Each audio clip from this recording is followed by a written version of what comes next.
Hello and welcome to another edition of Typewriter Club Live. I am Gregory, the poor typist.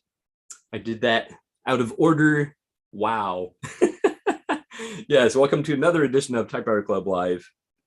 Today, we're getting philosophical. So our typing prompt is one of our first lines. So it is, "This is my typewriter collecting philosophy." So this should be interesting. I'm looking forward to it. All right. We do have a few people waiting. Let me let them in. And I just have a few quick announcements. I always want to remind people that typepals.com is and always will be free. So be sure and sign up. We're the only pen pal directory on the internet for typewriter people. So I hope you will join us. And I do want to remind you about the new site as well, which is typecoop.com. And I also want to give a huge shout out to fellow podcasters, perhaps the grandfather of the typewriter podcast. At least that's what I consider them, or to put it more in a more positive light. I consider them the first typewriter podcast. And that is, of course, Austin Typewriter Inc. So if you don't listen to them, you're missing out. They have a ton of episodes and they're all fantastic. So I do want to give a shout out to their hosts, David Everett, John the Shy, and our own Bob Marshall, who is the West Coast host of Austin Typewriter Inc. So yeah, very cool. All right, so we have a few people in. Let's see. All right, Eric, how are you doing? Good. How are you? Very good, very good. What's new in your world? Not a whole lot. Since the last time I was on, I did get this. It's not exactly typewriter, but it's typewriter adjacent. Oh Alpha yeah. Smart Neo. Oh yes. So I've been using this when it's too late to type, or if I'm on the go and I want to kind of draft something up. It's nice to just kind of have something that's distraction free, but I can still, you know, type out everything. Exactly.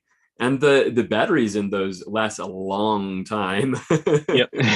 Unlike a laptop, where you're gonna run down in probably a few hours. Those things, the batteries will last a very long time. Yeah, very cool. And where did you find that? eBay. Okay, yeah, they're plentiful on eBay. So Yeah, it's in really good shape. It came with the original like rechargeable battery, but I don't have the like the plug to plug into the wall to charge it, so I don't know if it's still good. But I just got some double A's in there, and I'm sure they'll last for a really long time. And came with the case, and I was able to get a USB cable for it, so I can plug it into the computer if I want to send the text that I typed. I did that just to kind of test it, but I haven't actually had a real use for it. I just kind of what I've been doing is I've just been drafting up like a letter or whatever up on there, and then I just keep next to my typewriter and just kind of copy from there. oh, okay, excellent, excellent. Very cool. Have you done any transfers to your computer? Just to test it, just Okay. because like I knew how it worked. I just kind of want Yeah, to see it go.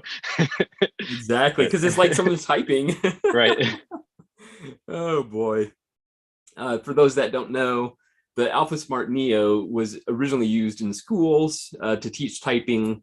It has a little beamer where you can beam to your teacher's Alpha Smart Neo, uh, and you can connect to a printer and sorry, you can connect to a computer, and the computer recognizes it as a keyboard.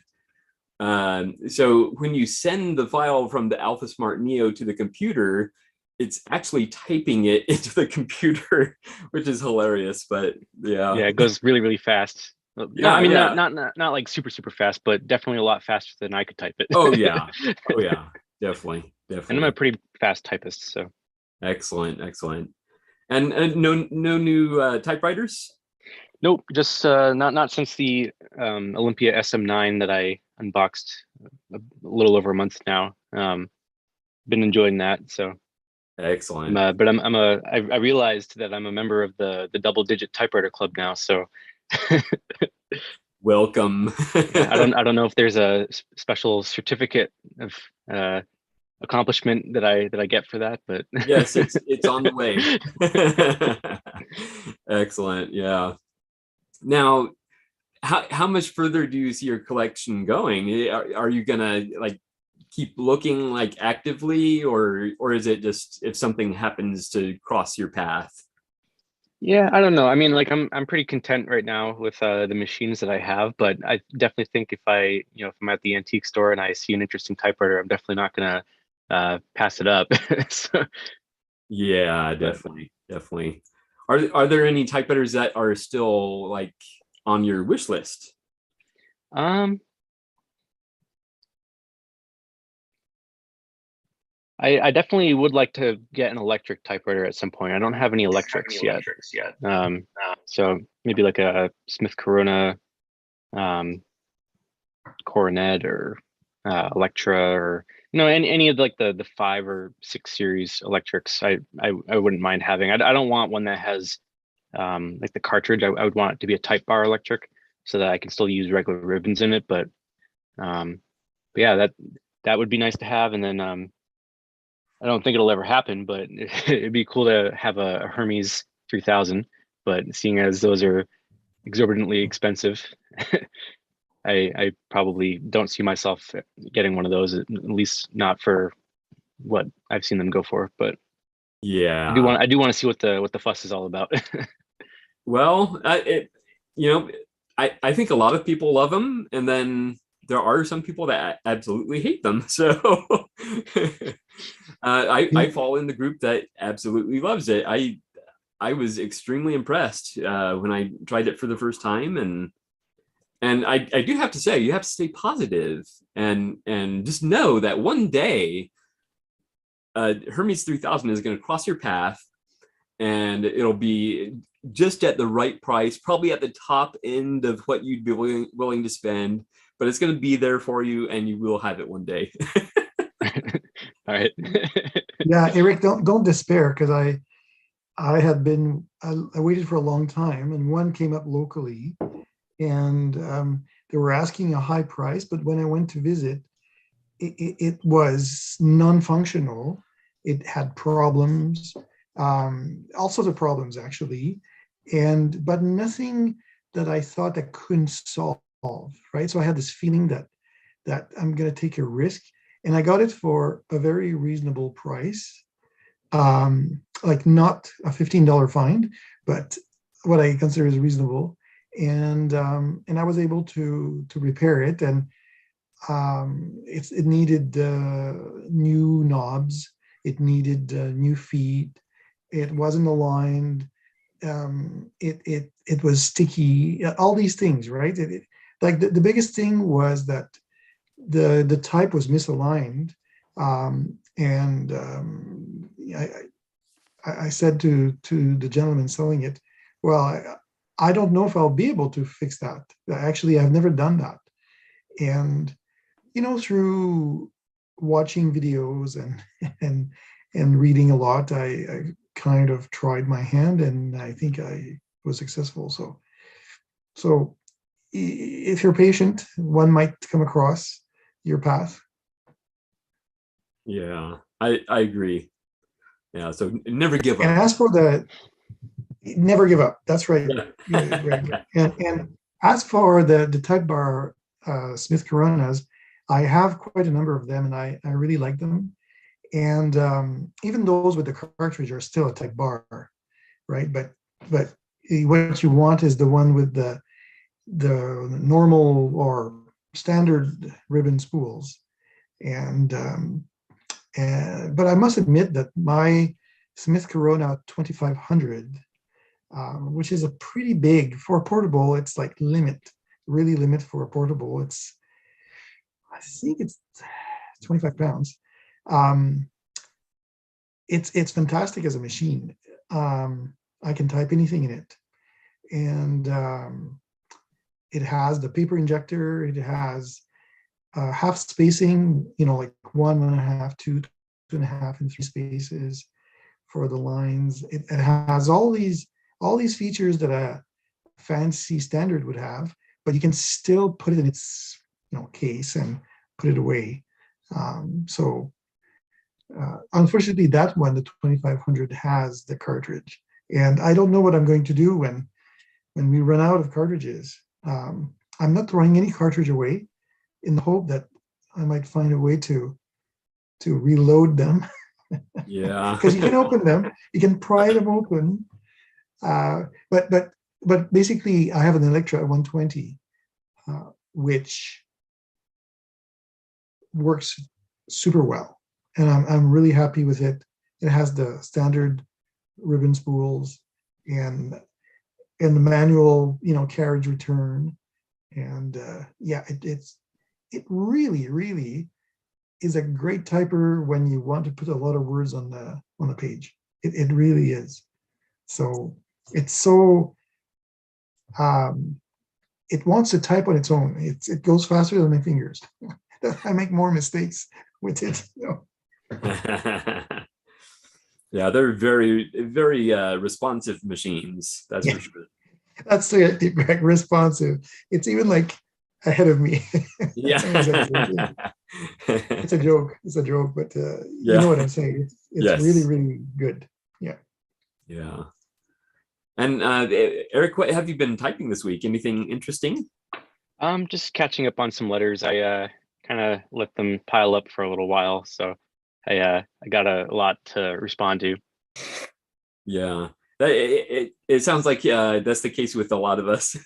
We've been hearing a lot about people trying to catch up, and it's to be expected because there's so many of us that yeah.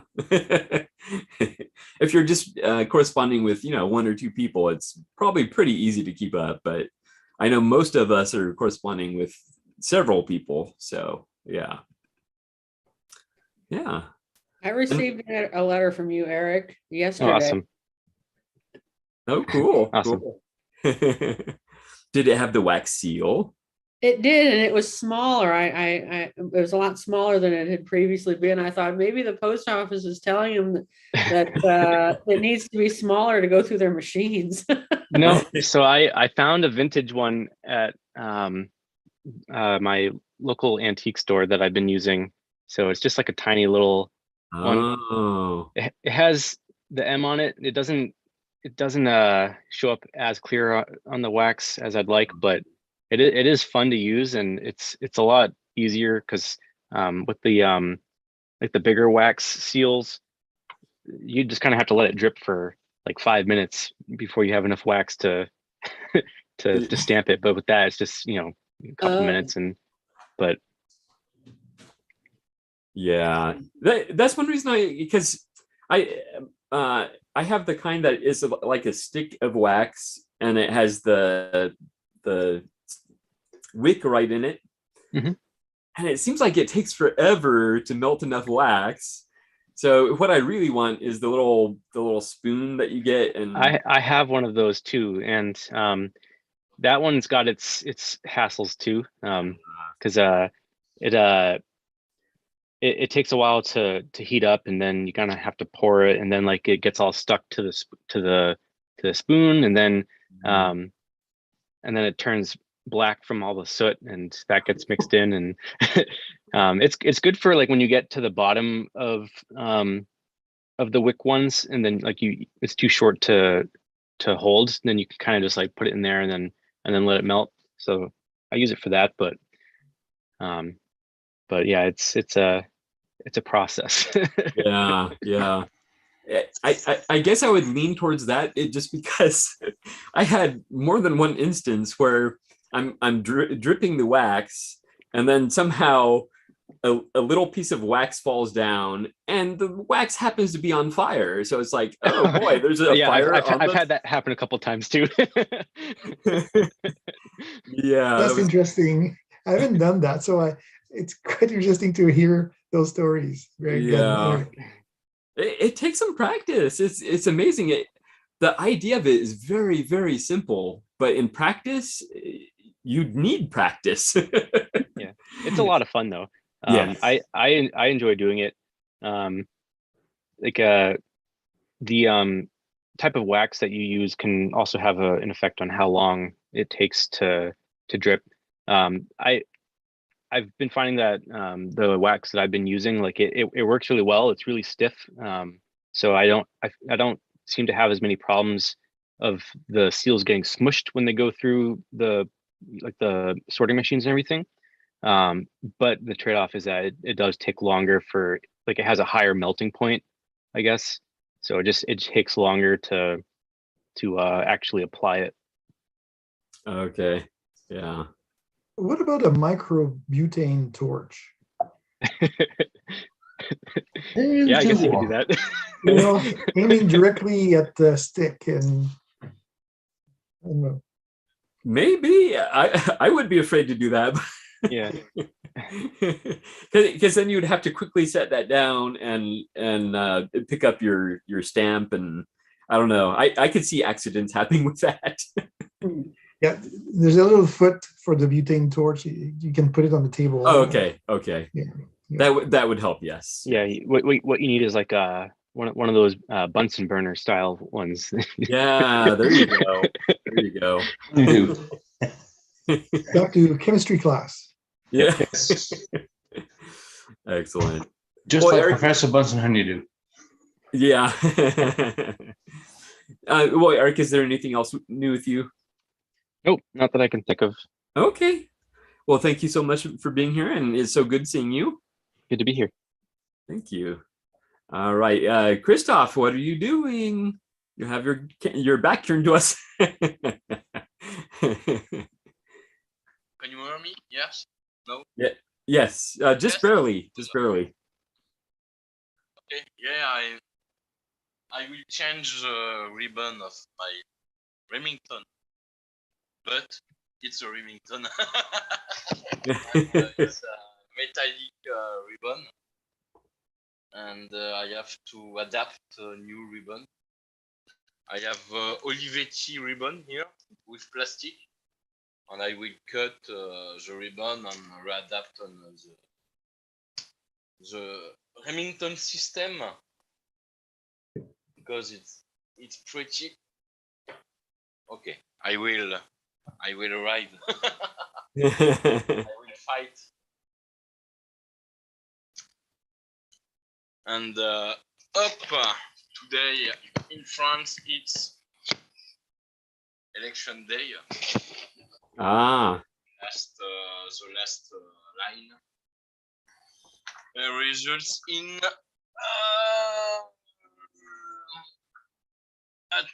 for you past time it will be 11. No, 11. Yes. I have to wait a little bit. yeah. During this time, I will change the ribbon. Yeah. Less stressful. So I got a notification at like I think 6:30 in the morning here, saying that you were trying to log into the meeting. I was like, no, it's a little early yet. Oh, I thought that was funny. Yeah. All right. Later.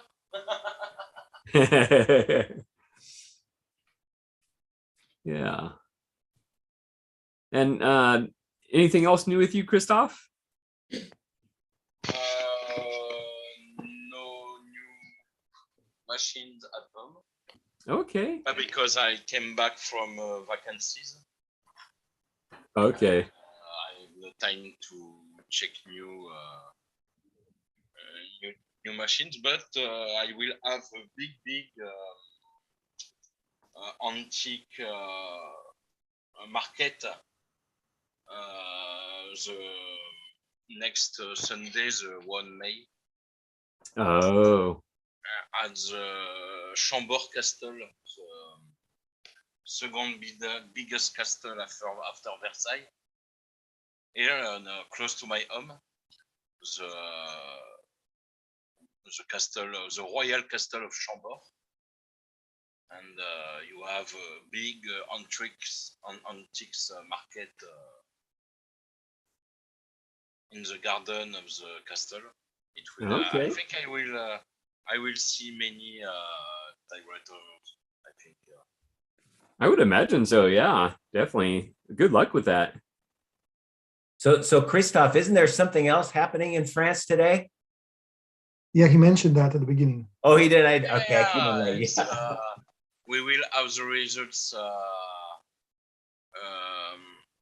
It's it's going to be 20 past 6 here, and we will have the results at 8. Ah, So crossing 11 o'clock fingers. California. Yeah, Yeah. It's very. PM here. Excellent. All right. Well, thank you so much for being here, Christophe. Sorry. Thank you so much for being here. Yeah, thank you. I will attack. I will attack the Remington. Yeah.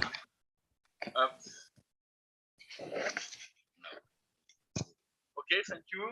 Excellent. All right. See you later. Okay. And Ken, how are you doing? Oh, doing okay. Eric was talking about looking for well, not really unicorns, but Hermes. I've been looking for Olympia, and it's the same. They've always eluded me. I find them, and they go before I catch them. But I did see one locally up at Austin on Facebook, and took a chance on it. And then they said, I'll be up there Saturday. If you can wait till Saturday, I'll head up there. It's about 45 minutes away. And it's first fine. And then I got an email or text message that night. It said, we've decided to go eBay because we can get a lot more money. Like, okay, that's fine. And then they messaged me later and said, hey, we just found out the liabilities of shipping, and we don't want to get stuck with paying for something out to mail and then find out it's no good and all this. Like, well, that's probably wise. So I picked it up and then found out that they found it. They said it was a garage thing. So I said, is it a family? Because I kind of want to get a story, find out what the story was. It's like, no, there's a garage thing. And it's like, so what I'm thinking, maybe garage sale, they picked it up. I don't know. But when I got there, it was like, I think Daniel was saying, it's totally inoperable. Is it vibrator, the one on the ribbon? Is that what they call it? It wouldn't go up when you hit it. Space bar wouldn't go. Wouldn't do anything. You couldn't move the carriage return. And I found out why. This has been bashed in. It was bashed up against where the margins are. So you couldn't move it back. I was like, well, that's maybe hopefully cosmetic. So I might have paid too much for it, but I thought, it's a challenge. we'll get it. And turned out it wasn't bad. I mean, it's still it's a work in progress, but the space bar, all I had to do is bend these little things down. They were bent up, so they wouldn't go down. So now that works. Let's see, let me get this out so I can see where the vibrator wasn't going up and down. It was actually just that little, in here, there's a little fork, and that pin wasn't in the fork. I'm sure you guys know what the right term is, but for lack of a better, more educated terminology. So now the riser goes and the ribbon works. And the ribbon, the little red margin ribbon is excellent. It works fine. So I came out okay on it. The only thing it has a problem with is the height, I guess. I'm gonna have to adjust maybe the segment. Maybe I'm gonna have to look at YouTube and find out what that is. If there's a segment adjuster that'll push that up, but the caps and lowers are the same, and the same height. So I think it's recoverable. It's just getting the letters to be not just the bottom part of the letters. Yeah. I think so. That could have to do with the ribbon vibrator, either being raised too high or not high enough. Just a Like this- recommendation. Yeah. On the Ted Monk site, there is the repair Bible for the Hermes 3000, and it's really good. You can download it or as a paper in paper. I got a Hermes 3002 and I had lots of problems, and I thought, okay, I'll pay, I think, $13 or something for the Bible. And one thing I've learned, there are some screws left wound and some right wound, so we have to take care. Yes. And there's everything really good explained, alignment, every setup. It's really worth the money to read in it. So it prevents you from making mistakes. Oh, okay. All right. Well, that's good. They've got another 3000, another curvy one. They're both 1964, but the one skips, and I think it's an escapement issue. And my wife's wanting to, she does wedding venues, and she's wanting to do something to where you can put the card in like a 3x5 or something embossed and have people type and make a book out of it. So she wants the Hermes for that. So hopefully one of these two, I guess it'd be worth the book if I can get two of them working. Exactly. Yeah. I showed her, I said, these are all the type fonts I've got. Which one do you like best? And she, I didn't let her know what each one of them were. I just said, which one. And she picked the Hermes and the curvy Corona 4. The black curvy Corona 4. She likes those type fonts, and those were her favorite typewriters anyway, cosmetically. So I think I've lost both of those to her, but we'll stay with the Lettera and the Rocket and go on down the road. And that the 5's great. The Smith Corona 5 seems to be the nicest typing. So finding out you can't judge a typewriter by its cover or it's like Joe Van Cleve and some of the others say, it's if it brings you joy, if it feels right, doesn't matter what it looks like. So exactly. That's been my week. Yeah. I can't help but wonder how typewriters get in the condition that they're in some of these instances. Like how would it get so bent like that? Dropping accidents. I had an Olympia. I bought an Olympia Monica, which I got from a young woman, and it was her grandmother's typewriter. And she said when she was young, she used to play with it, and that was the worst condition that I found. I think it had fallen from a table, or something had fallen on the carriage return lever. It bent down so much that you couldn't move the carriage. The type slugs were gummed up with some kind of ink that seemed to have been hand painted. I couldn't explain it, but the type slugs were glued together with like some kind of ink that had been used, and so on and so forth. And I think it's just like not knowing what to do. It's lack of having learned, having had a course, or having watched videos or read about it. But I mean, an accident can happen. I mean, it's possible that somebody dropped it. You're carrying it, and then it slips and it it drops, and something happens like that. So I just think, just like anything else in our lives, I don't know how many dishes that our cats have broken by pushing them off the counter. And yet we're careful with our with our plates. But the cats do a bit of a job sometimes when they're playing.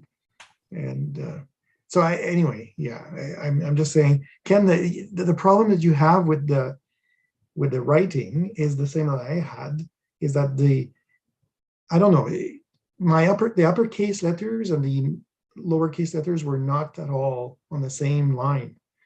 And I watched a video by I think it was Dwayne from Phoenix Typewriter, but I have doubts now. I'll try to find. What Robert, I think, said is excellent. I mean, the typewriter repair Bible for the Hermes 3000 is very complete. And I didn't have it at the time, and I was eager to make it work. And I just went on the web, I think, and I found it. And it's quite easy to adjust the alignment if that's the problem. But I think that Greg has a valid point. It could be something else. So we always have to eliminate other kind of mechanical problems that they could have if the vibrator is not raising enough. Yeah, I sometimes you have to try the alignment and see if that works. And that doesn't work, then so there might be some more than one problem that are either compounded or one is hiding the other. So Exactly. I'm quite sure that you'd be able to fix it yourself. It's not that difficult.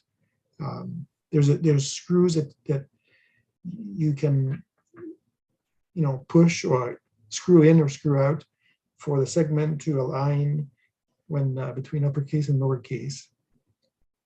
Well, I know. Yeah, Okay. the last Ken. two.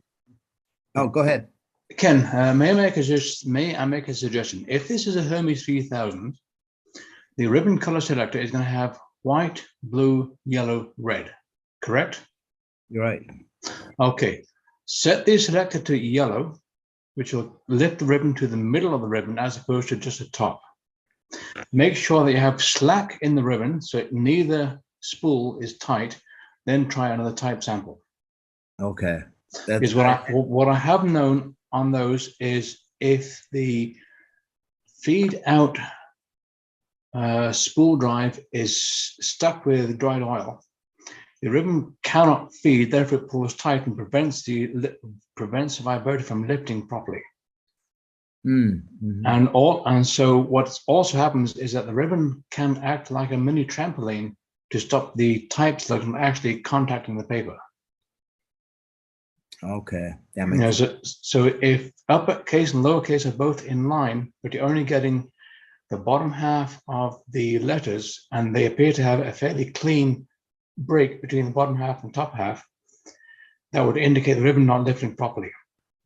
If the ribbon was lifting properly and the type was, to use Smith-Kroner's term, off feet, then that means that the bottom half will be strong, the top half will be fuzzy, or not complete, but faint.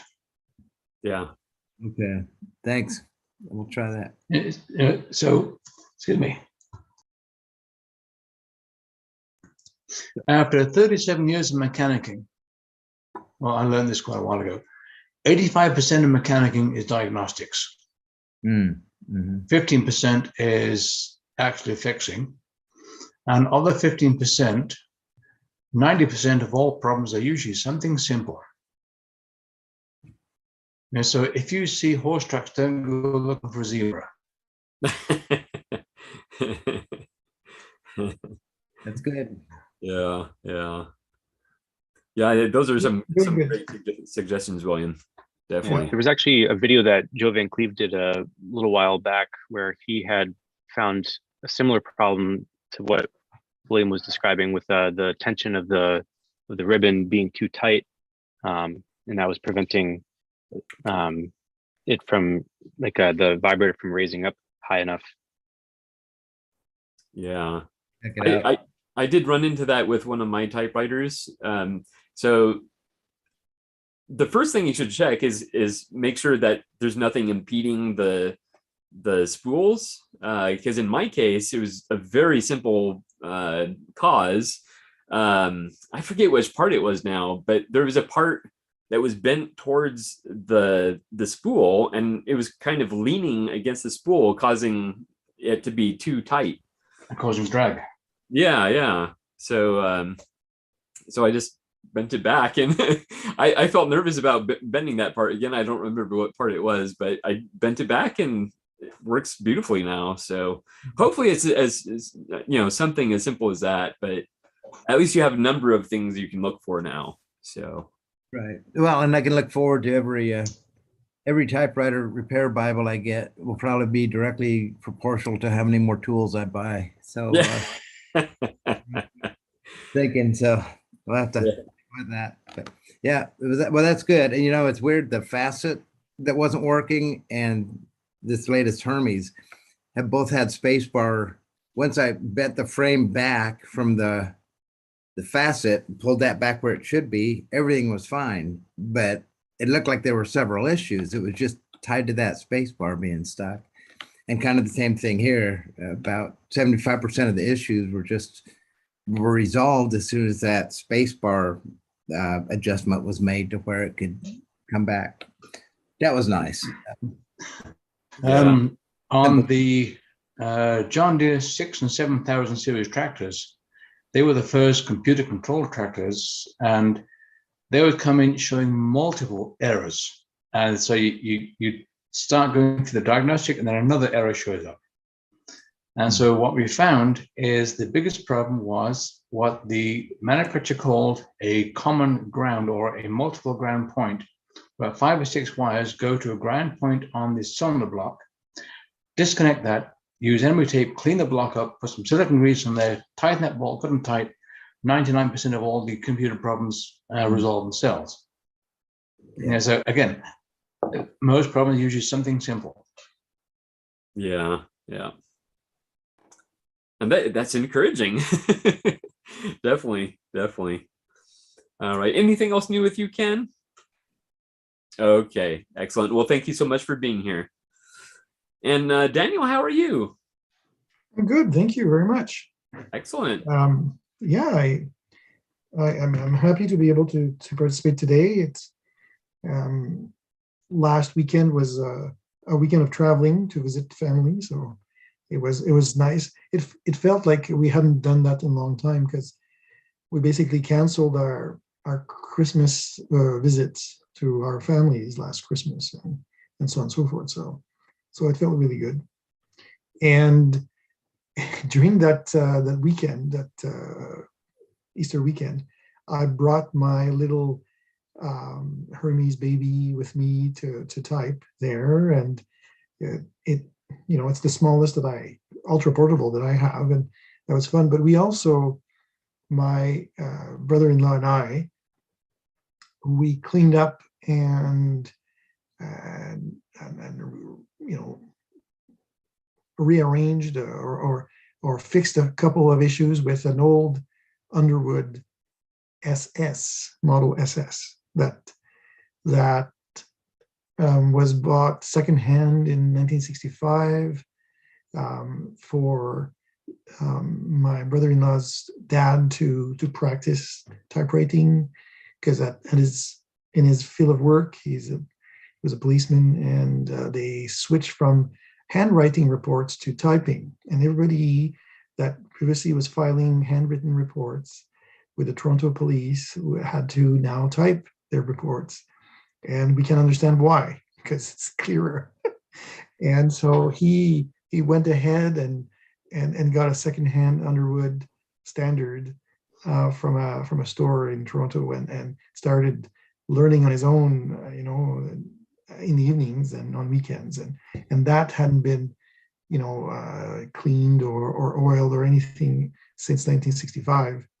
And so we managed to get it back working to the delight of everyone. So that was a bit of a project. I brought my tools. I brought a small toolbox of tools and cleaning solutions, and so we spent about 3 hours on it. And after that it worked super well. So everybody was very happy. That was kind of a fun thing to do. It was really, I didn't know what to expect if it was broken or not. There was nothing broken, actually. It was just gummed up and a little bit bent. Like there was a couple things bent, but nothing too bad. So okay, that was a bit of a project. So I'm quite happy about that. So I feel good about that. That typewriter, which otherwise seems to type very well. Now it's very nice. And I think with the typewriter database, I dated it to 1947. And so from 1947 to 1965, we don't know where it used to be, but we know from 1965 where it has been. So that was interesting. That's kind of part of the, the other family and so on and so forth. So that was very, very nice. Yeah, excellent. And before Christmas, I had found a Brother JP3, modeled. It's an Opus 900 is the model, but it's the JP3 kind of design, and I hadn't touched it, and I decided to open it up and service it, and I'm glad I did, because there's a number of little things that were crumbling, like rubber that was too hard and crumbling inside. So the adjustments for the segment up and down, there's a screw, and on the head of the screw there was a little rubber cushion, and that rubber was broken, and so it wasn't able to perform quite well. And I found at Lee Valley some rubber bumpers that are used usually for drawers or cupboards, doors, or something like that. They're a little round, domey, clear silicone that are sticky, that you put them on drawers or inside the doors of cupboards to when you close them, it just deadens the sound.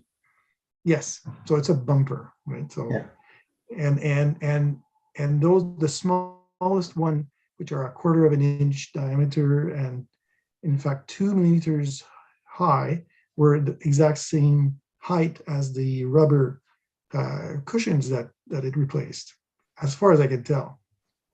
So I put that in yesterday, and it's going to need a little bit of adjustment, but not too much, with the new bumpers. And I'm quite happy to see, like, the mechanism inside of that Brother it's pretty fancy compared to other Brothers. It has a brake system for when you use a tabulator to brake the carriage from slapping too hard.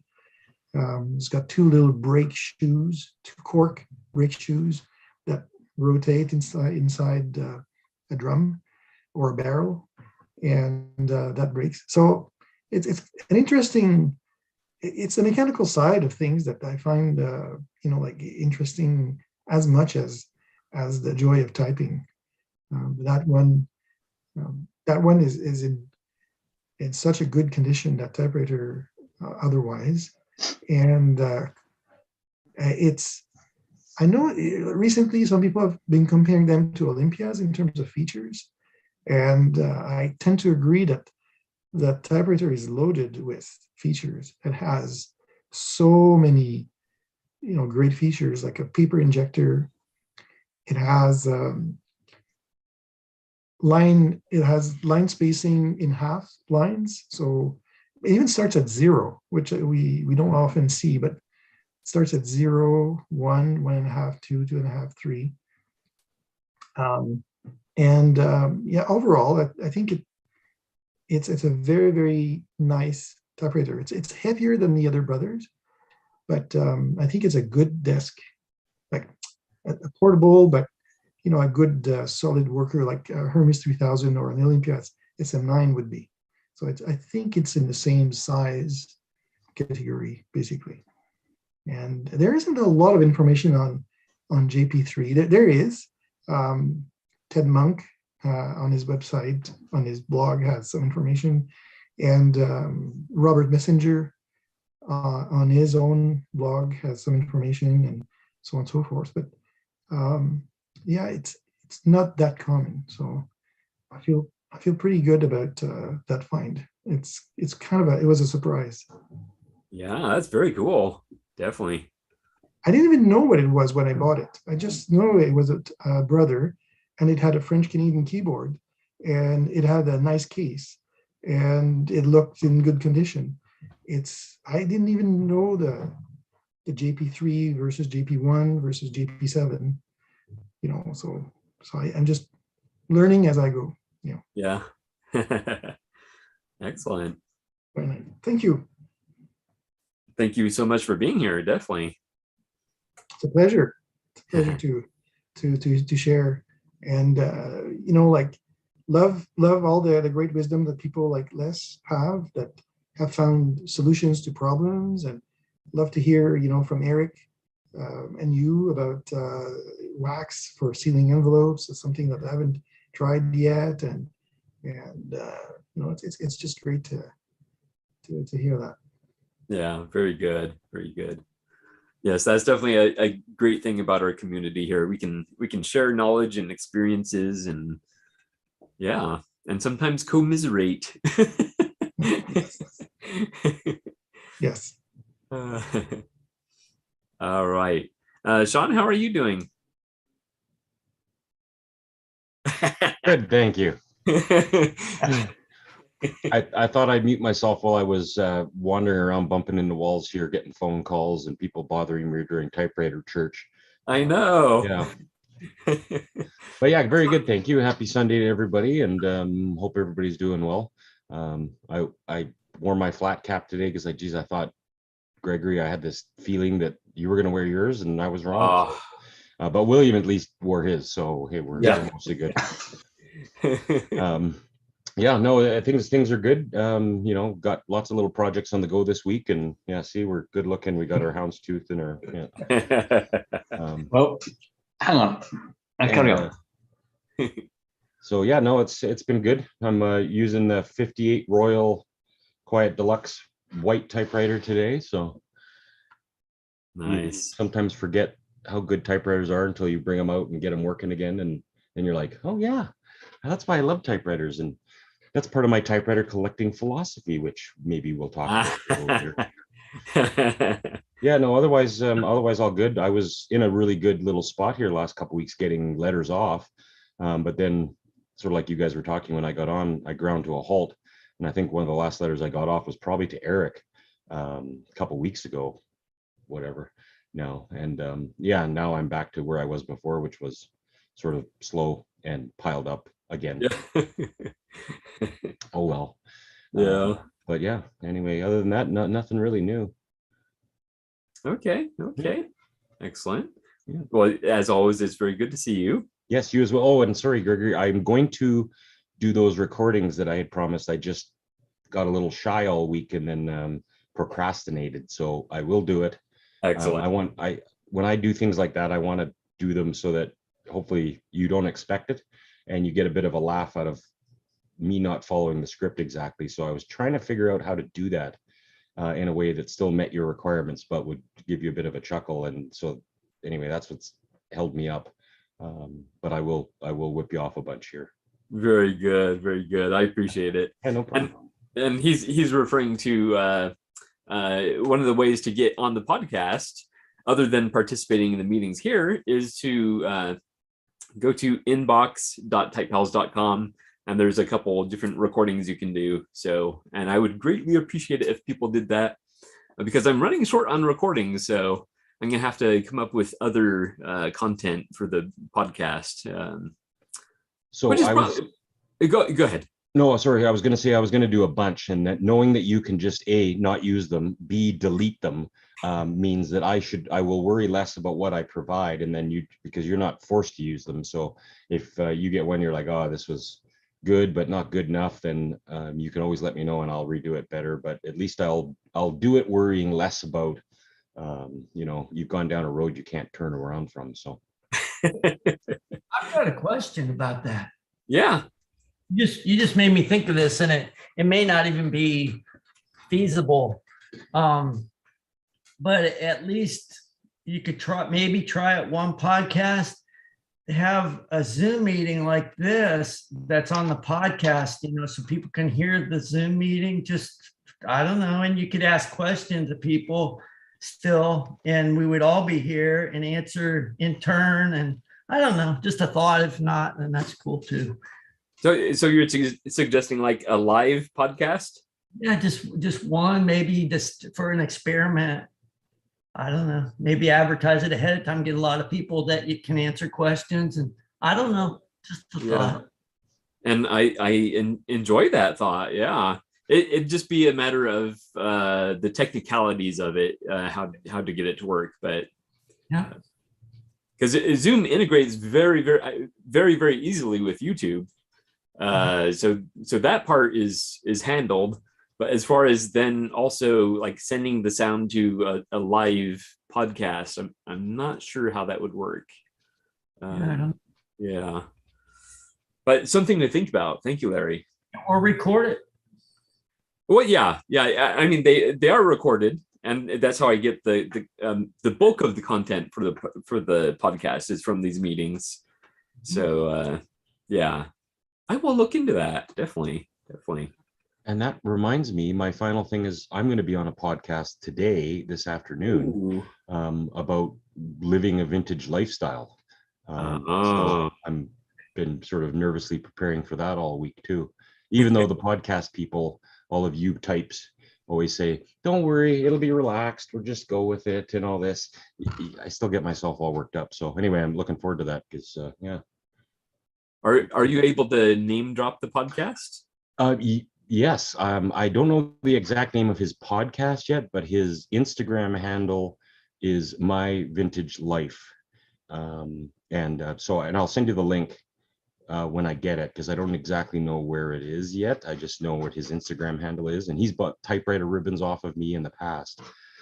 So I know him from a few years ago, and I think he was sort of, blown away when he came into my place and saw all my stuff. Yeah, so anyway, it was good, but yeah, it's made me a lot, think about like what you've got up today as the writing prompt. The typewriter collecting philosophy, at least for me, works with my whole vintage philosophy. This, use what you've got from the past, because it's just as good, if not better, than what we get today, and it helps you connect better as a human being, and et cetera, et cetera, et cetera. And plus, I like recycling old stuff and using it and fixing it. And I mean, why consume for the sake of consuming? Exactly. Typewriters are perfect. If you can put the link, I'd like to listen to that podcast. So Absolutely. I'm all about vintage lifestyle. Yeah, absolutely. I will Me definitely share it with everybody when I get more info on the address piece. Yeah, Sean, my kids tell me the recycling's out of style now. It's repurposing. Right. You're right, Ken. I knew that, and Just sorry I keep- didn't use the right term. Isn't it upcycling? Upcycling, yes. Yeah. Yeah, that's it. That's People also say I'm retro chic. there. That's a good one too. That's Very good. Yeah. Anyway, that's it for me. Thanks, Gregory. All right. Well, thank you again for being here. All right. Susan, how are you doing? I'm fine. I'm glad to see everybody. I've had a busy week. So I just uploaded on the co-op website. I put my type-in information. So I had wanted to do that, and I finally got around to it this morning. And yesterday, I connected with a lady here in Dallas who has an organization. It's a nonprofit organization called Address Me Dallas, like address like your address.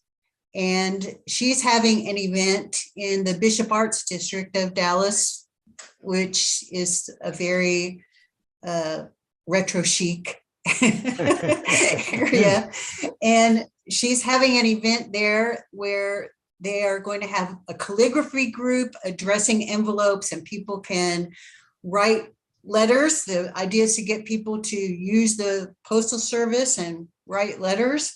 And so she invited me to bring a couple of my typewriters down next Saturday morning and pass out some like I'm gonna make little postcards with the information about the type-in and be able to hand that out to people, and people can use my typewriter. So get a little practice with kind of like my own mini type-in. So I'm kind of excited about that. So that'll be great. And she's going to introduce me to some other people that might be interested in the type-in, and see if we can't, get more going on with that. And I bought a new typewriter, and I bought it for a family member who is going to be having some cancer treatment and wanted a typewriter so that she could do recipe cards for her kids of her recipes. So I bought this typewriter, and I only invested $20. And of course, it doesn't work. The drawband is broken. And it's a Smith Corona 6 series. It's a Galaxy Deluxe. And I've taken it all apart, and I don't know how to put the drawband in. And I've tried and I've tried and I've tried. I took the mainspring, actually, it's in a little case thing. I took it out like it showed to do on Dwayne Jensen's video. And I can get the string to go in, but then I can't keep the tension on it to hook it to the other side, and it just isn't working. So that was an epic fail, which tells you why I don't repair typewriters. I tried to have my husband help me, and he's frustrated with it too. Oh. So, but not all is lost. It's only $20 investment. I mean, the rest of it is perfectly good. I've cleaned it all. Like I said, I've taken all the body panels out. I've cleaned all the inside. Every key works beautifully. It just doesn't have a drawband. So that, but we'll figure it out or not. And then I went thrifting, and I found, and I was glad to see that Andrew Smith was on the call, because I found some beautiful vintage Southworth typewriter paper. Oh, baby. A whole ream, and it is gorgeous. It has this crinkly finish, and it's see-through, and I have a connection to the Southworth Typewriter Paper Company, which no longer exists. But my dad was born in Springfield, Massachusetts, which is the home of Southworth Paper Company. And his aunt, my great aunt, was married to the owner of Southworth Paper Company. Her last name was Southworth. And that paper company was in my dad's side of the family until it was sold to Nina Papers in, I think, 2016. So I buy anything that says Southworth Paper Company on it. And this actually says on the box, typewriter paper, and it is beautiful. And Andrew, I'm going to send you a little bit of it so you can see if you like it as much as you like the airmail paper. Susan, I'll tell you what, you've totally inspired my love of paper. I got your letter yesterday, the day before, as well as Senatorial Typeface. That's my new thing too. So, well, that Senatorial Typeface was a surprise to me. I didn't think I was going to like it. I love typefaces, but I thought it was going to be too modern of a typeface for me. But then when I started using it, I said, oh, wow, I kind of like this. This is pretty cool. Oh, it's very cool. Looks great. And I love the pitch of it because it, instead of being 12, it's 11. So it's the perfect in between. It's not quite as big as Pica and not quite as small as Elite. And that's the lovely thing about the Olympia typewriters, is that there's a lot of those 11 pitch typefaces. And, most cursives are 11 pitch, but it's always fun to have an 11 pitch. Susan. You get more on the page, and yet there they are. Yep. Susan, what's your Southworth paper? Is it 419, 411, 409? It's a 401C, Ooh, the 4-star. It's a 401C. And it's 8.5 by 11. I already had some that was the longer paper, the legal size paper. 13. Yeah. And I do oftentimes use that anyway. I just fold it differently. But this one was very nice. And my husband's off this week, and he's not really he's into me collecting typewriters and me using typewriters. But he noticed today, which was very funny because he never notices, or yesterday, he said, oh my goodness, the type really looks great on that paper. And I said, yeah, it makes a big difference when you're using the older paper. Oh yeah. It's meant for typewriters. Yeah. It was designed to be used with typewriters. And these paper companies in the Northeast of the United States were a big deal. Paper cost a lot of money back in the day. I'm a big fan of paper, and I just love typewriter paper. So yeah, that's one of my other dirty. Well, you know, it's hilarious to me because I go to a lot of estate sales. I have my own business, speaking of upcycling, recycling. It's called Through the Garden Gate. And I do upcycled, recycled, repurposed decorative things for your garden. And so I go a lot to find material to make the things that I sell. And it just so happens that often I'll run into office supplies and paper. And a lot of these estate sellers have no clue the value of the paper. And so you can get it very cheaply still. It's still the same price as it was when I started collecting typewriters back in 2017. The typewriters have gone up in price, but the vintage paper has not. The vintage paper on eBay has gone up hugely. I was buying reams. But they're not researching it. So. No, I know, but that's just unfortunately the reality of eBay, right? I mean, I was buying reams of paper, 1,000 sheets of paper for like $40. And now people are asking $200-$300 for like 150, 200 sheets. And well, that's just stupid. I have a friend on Austin Typewriter Inc. and his name is Peter Stewart, and he sells a lot of paper. And he always amazes me because he'll send me a message and say, oh, what'd you buy this week? And I go, oh, I bought this paper or that paper. He goes, okay, well, you need to put that on eBay and just let it go up and you'll sell it. But the thing is, I love the paper, so I keep it. Yeah. Now I do share sometimes if somebody's interested, I do like to share. And I've been buying paper to use at the type-in so that people could try different papers. Sure. Because a lot of people, don't realize that it's a big difference between copy paper and real typewriter paper. Yeah. And, it really does make a difference. And I would love for more people to get stoked about it. So. Oh, I think a lot of people are like, I love it. It gives me butterflies when we talk about paper. Like I love the feel and the crinkle and, look at the weight of that. That's so beautiful. Oh my God. Yeah. Exactly. Well, and I wax poetic about it in my journals when I write. Oh, and this paper is this. So, and you can see. I do have something about that to say.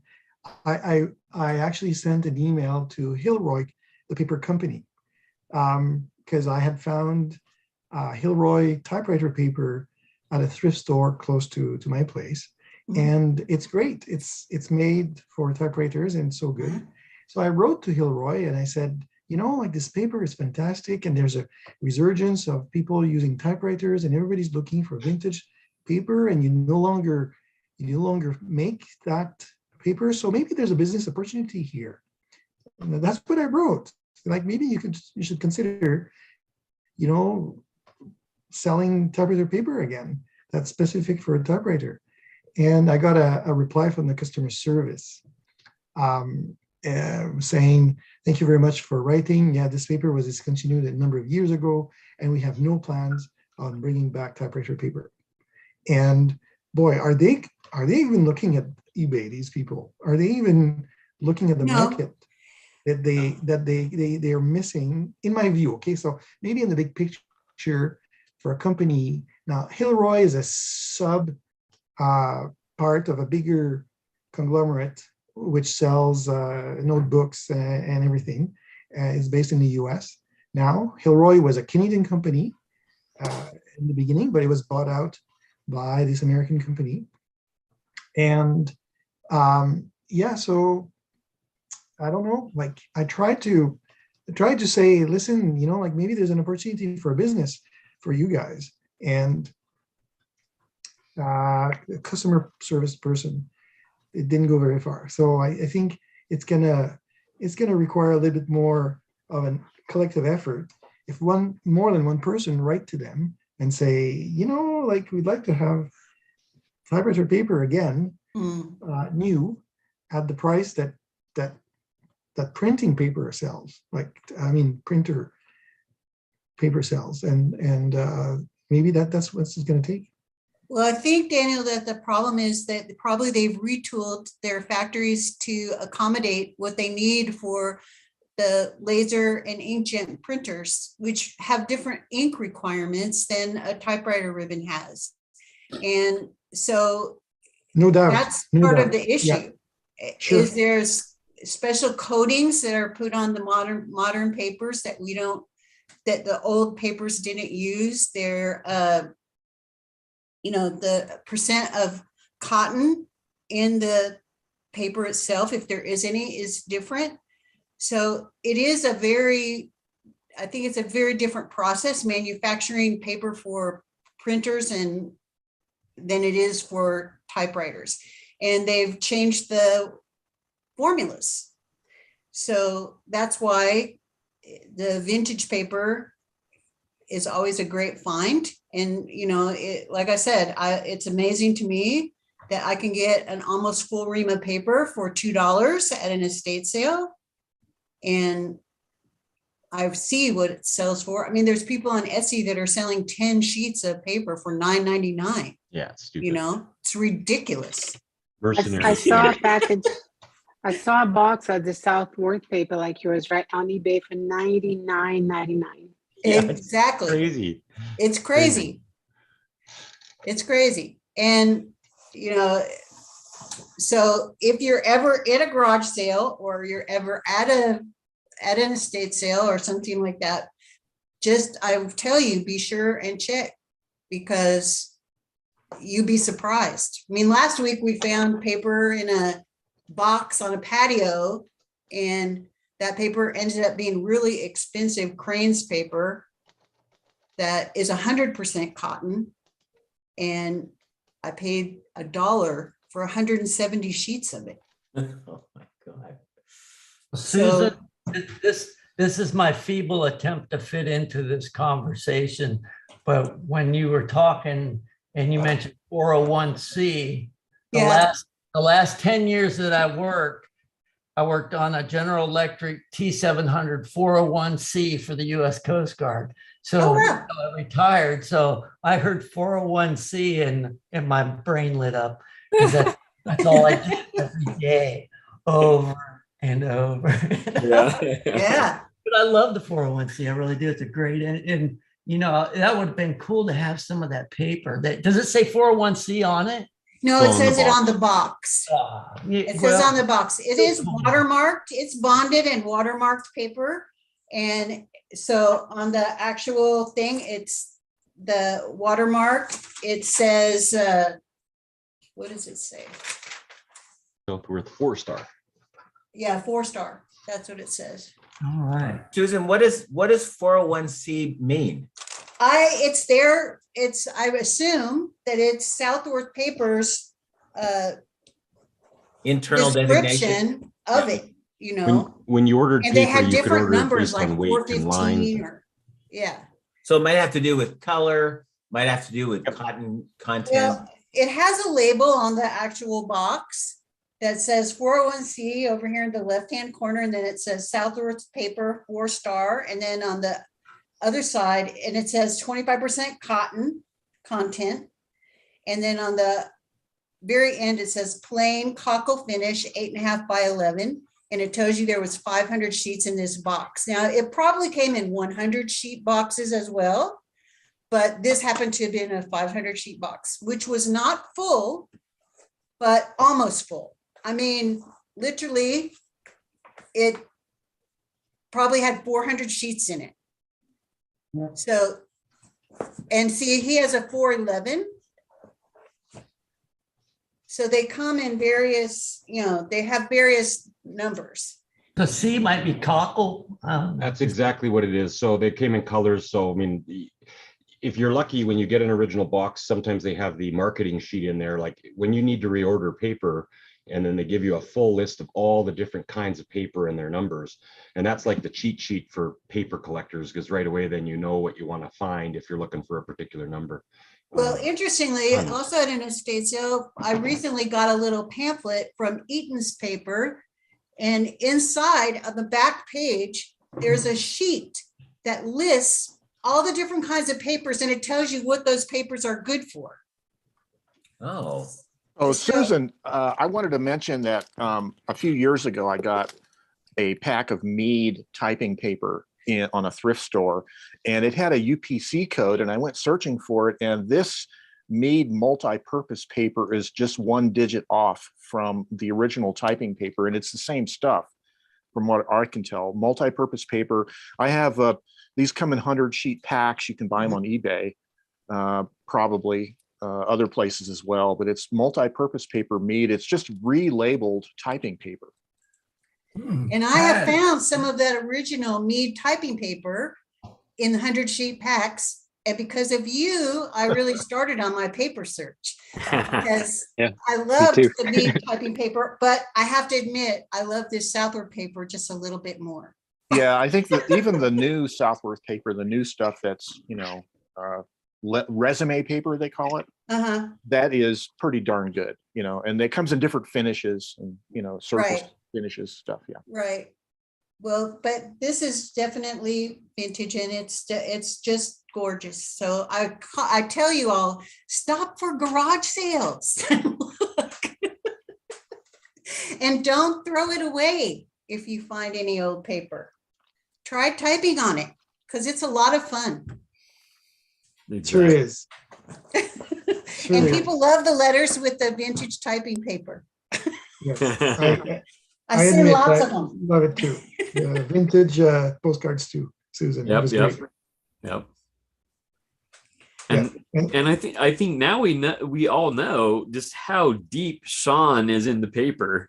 I mean, he has like. Oh, I'm gonna have a whole closet in my office filled with paper because like I said, I've been encouraged to try and sell some that, you can make money. But the thing is, I just love it too much. So I keep it. And then I share it with people. I do share it, but I do love it. I just can't bear to sell it.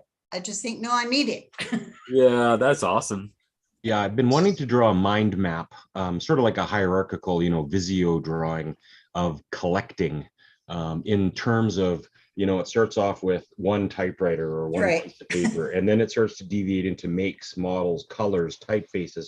And as it breaks down into this ever increasing hillbilly family tree style situation, you can dive into paper, and then all of a sudden it's watermarks and sizes and rulings. And that whole thing just sort of balloons into this whole beautiful weights, finishes, cockles, satins, yellows, bonds, copy papers. And it's like, I want to draw it out one day so that I can show people and say, this is the extent of the psychological problem that we are all dealing with here. And then you get into staplers and and all the office supplies that go with it. And rotary dial phones and vintage postal scales. Well, yes, and postal scales. And last week for me, it was vacuum coffee machines now, because coffee goes with typewriters, and it just sort of ballooned. And now toasters, because thanks to freaking Brian Good, That's now right. I'm looking for a T20 or a T9 or a T40. Oh, That vacuum coffee pot thing that you did, that video on Instagram, was astounding. I wish I had more time, Andrew, to have done a better cut of it. Like, that was the first time I cut, because I forgot to catch it when it was like soaking, like vacuuming up to the top, which is super fun. Like, I haven't looked at Well, it was pretty good as it came out, so I'm here to tell you. Okay, well, thank you very much. I'll do a better one maybe in next week. so here's another one of the things that I have found, Gregory. Yes. And it is a letter opener. Ah, yes. And on the letter opener, in raised letters, just as if it was type slugs, is an advertisement for a company from, I want to say, which is from Iowa, Des Moines, Iowa. And it says Des Moines, Iowa Duplicating Company. And then underneath it says typewritten letters. Cool. Des Moines, Iowa. And I picked this, both sides had the same thing. It's just as if they were type slugs. I mean, I swear you could put ink on it and press this on a page and you could print this out. And I love this because I think this company which tried to look it up online, and the only thing I could find was a record from like 1910, but I don't think this is from then. It probably actually they had somebody who typed letters for people on demand. You go in there and you'd say, I need to send a letter to so-and-so, and because typewriters were rare or relatively expensive, they typed letters for people. And I found that fascinating. Why So- don't you think it's 1910? Yeah, well, the company was from 1910. It's called the Des Moines Duplicating Company. What makes you think it's not that old? I mean, I don't know. It just doesn't seem to me like it is, but it might be. But see, these are the kind of things you start collecting, is oddball things that you really don't know anything about, but that are kind of adjacent to your typewriter habit. Exactly. I never thought about the paper, but our company was bought out a few years ago. And for some reason or other, I went and picked up some of the leftover paper that was sitting in the copy room. This was pre-pandemic, obviously. But, I'd noticed that, I saw the different letterhead, but then I saw there was still the old letterhead. Oh, I think I'm going to snag some of this. Good for you, Diane. But yeah, I never thought of it in the context of typing for some reason. But I just thought it would be neat to have. And so anyway. Yeah. Good for you, Diane. We support theft from the workplace. Yeah, send a letter with that letterhead. It'd be awesome. Well, I figured all they were going to do is throw it out. Exactly. They would have. Yep. And they probably did, because I felt kind of weird taking, just pulling some. I didn't want to make it obvious that I was taking this out of the building or anything. No, it's I just took it back to my desk and I left it there for a while. If nobody talks to me, I'm walking out the front door with it. It might have made its way home because we had to go and clean out our desks because basically they're moving to a model where we don't have desks or as much stuff at our desk. I still have a desk, but it's more to have a place to deliver stuff to me.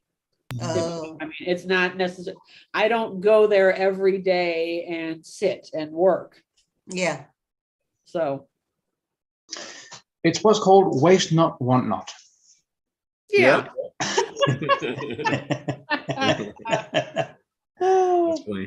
Definitely. All right, let's see here. Anything else new with you, Susan? Nope, I think I've talked enough. Okay. And again, you usually have some interesting things for us, so I appreciate that. Definitely. And I've dipped my toes into the rabbit hole of letter openers, so I have, I think, 5 in my collection. So one day I will show them, but we'll save that for another time. All right. Larry, how are you doing?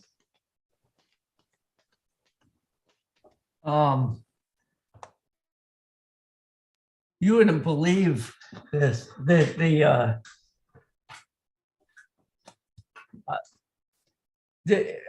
gotta tell you, I've never been in this situation. I always wanted a Gibson guitar, and I bought a brand new Gibson, a 12 string, because I like my 12 string. I've liked it for about 1.5 years now, I guess. I didn't think I would. I thought it would be just like a now and then thing. Well, I fell in love with my 12 string, and I went and got a Gibson, and it came FedEx yesterday, and I was just going to open it, and the label said, it was a warning label from Sweetwater, and they said, we know you want to open this, but please wait 24 hours and trust us. It can damage the wood, it can damage the but a sudden change in climate, like it went overnight FedEx, And they said it's Oh. worse in the winter, but you still just want to wait 24 hours. And so I'm like, okay, so it is 24 hours now. And I had church this morning anyway. And so I was like, okay, whatever. And I'm sitting here and that's like, this is the only thing that's on my mind is, do I go? And I got to eat yet. I haven't eaten yet. My wife's had a reunion at her university this weekend. So she's been gone all weekend. So she's coming back sometime today. But why are you here with us, Larry? Go open that goddamn thing. Jeez. Yeah. It's a you Gibson. know you want to. Yeah. Do you need any support or what? Yeah. I tell you what, I hope I love it because I've never touched one. I've always wanted a Gibson, never touched one. And it's by far the most expensive guitar I've ever bought. And is there any chance of you not liking it? Well, I tell you what happens if you don't like it is a Gibson retains its complete value. So you don't have to worry about if it's going to appreciate in value. It may or may not, depending on, somebody. I mean, it's a J45. That's one of their standard guitars, staple guitars. So it's a J45. So I got it in 12 string, which is new to the J45. It's not new to Gibson, but it's new to J45. And I think whatever. I know that you didn't want to hear me talk about this, but you ask. It's a J44 with 12 strings to you. It's a JP1 with 44 keys to me. Yeah. Exactly. It even goes with the typewriter. So there, yeah. I just hope I love it. And if I don't, I needed one to drop tune because I don't like drop tuning the 12 string that I'm using because it's 12 strings and it takes a while. No. So I'll have to now whatever. Anyway, that's so what's a typewriter? Exactly. I'm just kidding. Sorry. He's a little distracted right now. That's why I've been distracted. I didn't even sleep last night. I will attribute it to caffeine. I took too much caffeine yesterday afternoon and I was at the beach and I love my caffeine when I need it, and I needed it, but I didn't need it last night. And then, of course, the guitar, So Yep. And I've been good. I can't believe I haven't opened it. I just can't. And then watch it not be a guitar at all. It might be a lamp or something. Yeah. Gibson lamp. That's what it's all I know is it's a box and it came from Sweetwater. So hopefully. Oh, that's funny. All right. Well, if you need to leave and go open that up or eat or whatever you need to do, you're always welcome to come back later, of course. Yeah, I'm gonna go. I'm not starving. I usually eat a little later anyway. So yeah. Okay.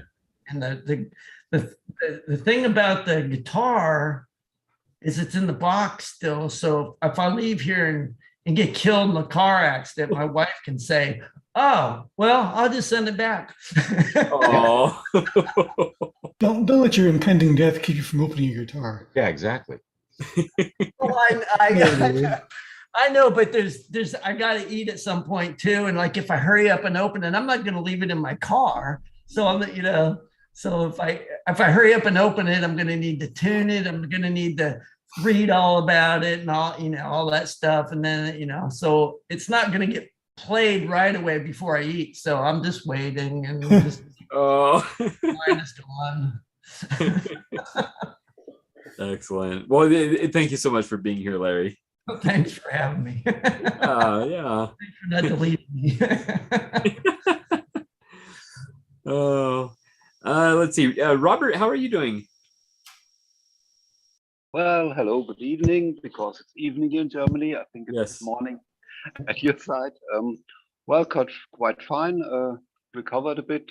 Last week I had some problems. And I have a big list what I want to talk to you all about. If I won't take too much time. Let's talk about crap. Yeah, well, I received a new typewriter and I will present it just right now. It's from Robotron. It is a, wait, I have to turn around my camera. It's this piece. And as you can hear and see, it's plastic. but it's also, I think, a part of history. I'll just turn around back. So here I'm back. Because these are one of the last typewriters made in the former GDR, Democratic Republic. And it became crappier and crappier. And as you know about the Ericas, which were really high standard or Optima typewriters, and through the years, the 70s, the 80s, they became crappier and crappier. And I think this was the end of the line. Really, it's a toy is better than this, but okay, I will keep it, try to get it running and keep it as a bad example. Yeah. So to say. Another one here, which is also something like this. It's from the same part, but this has a nice history. I'll just give you a short look on it because it's in plastic too. It's a privilege. This was made also in the German Democratic Republic, but was also sent to the West by distributors like, I don't know, Neckermann, these big. Before we came online, they had catalogs and you could order your things. But this one is really a nice one because you can see it here. It writes in script. It writes in script. And yesterday, a friend of us, the daughter had, I don't know the English word, communion, when you go the first time to church and you receive the hostia. First communion. And so we made this with this machine for her. Oh. Well, it's a kind of blessing on a little piece of paper you put under glasses or something. But I think it looks really nice. It does. Maybe, yes. And it's I think it's a 12 script, so there's a lot of space to write on small places. But he's not fine to type the machine. It's also very, you hear it. But it's okay, and for this purpose, it's nice. And I had real luck because it was announced in Munich, and only to pick it up there, and it's too far away from me. But I really wanted the machine, and so I asked someone I know in Munich if she could pick it up for me, and we telephoned a little bit, and then she said, okay, she picked it up for me and sent it to me, and it was announced for 50 euros. And as she came to pick up the machine, it was an elder lady, she sold the machine. And she said, yeah, okay, you want to pay it 15 euros. 15. And she really asked again, do you mean 50 or 15? Because I don't want to cheat someone. And she said, no, 15 is okay. You're nice people. And so I got it for 15 euros and plus shipping for about 7-8 euros. And now it's here. And I love it. It has also a little history, this machine, I think. I don't know. I think it's also, when I look inside, it's a license from Silver Seiko. I think it's nearly similar build, sorry, like these Japanese machines, which are quite not so bad. But the case is not so well, and okay, but I love it. That brings me to another point, which I'm very sad about. I also see the videos of Sarah very often, and she announced always simple green for cleaning up the machines. And I think we don't have in Germany this solvent, I think is the word. And everybody, when I see online, take simple green, it cleans everything. And it's especially these plastic surfaces, which are full of nicotine and tar and gunk and fat and whatever. But so I have to figure out. Robert, yeah.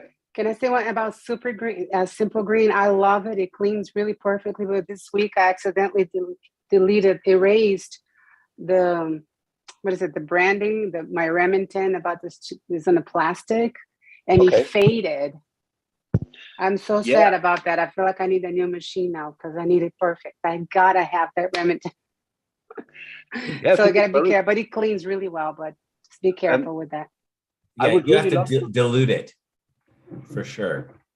I really would love to have Simple Green here, but in Germany it's not available here. I've tried everything, looked on eBay or someone. Simple Green isn't to get here, and 20 years ago, we had a lot of US armed forces here. Maybe through the PX I could get it, but everything is gone. So I have to wait until Simple Green thinks we deliver to Germany, but I don't think so. It will happen. I have to take care for something else. Where in Germany are you? Near Frankfurt. Oh, okay, because you can still find that they have a lot of military facilities at Landstuhl. I lived in Germany too with the military years ago, but yeah, but I think it's not available for me. So first I have to get a contact to someone from the armed forces. And here in my area around is really nothing. Frankfurt and Hanau was very big stationary of US forces. Wiesbaden too. Oh, there's two places in Wiesbaden because I live in Wiesbaden. I think I know somebody there actually. Okay. I can contact.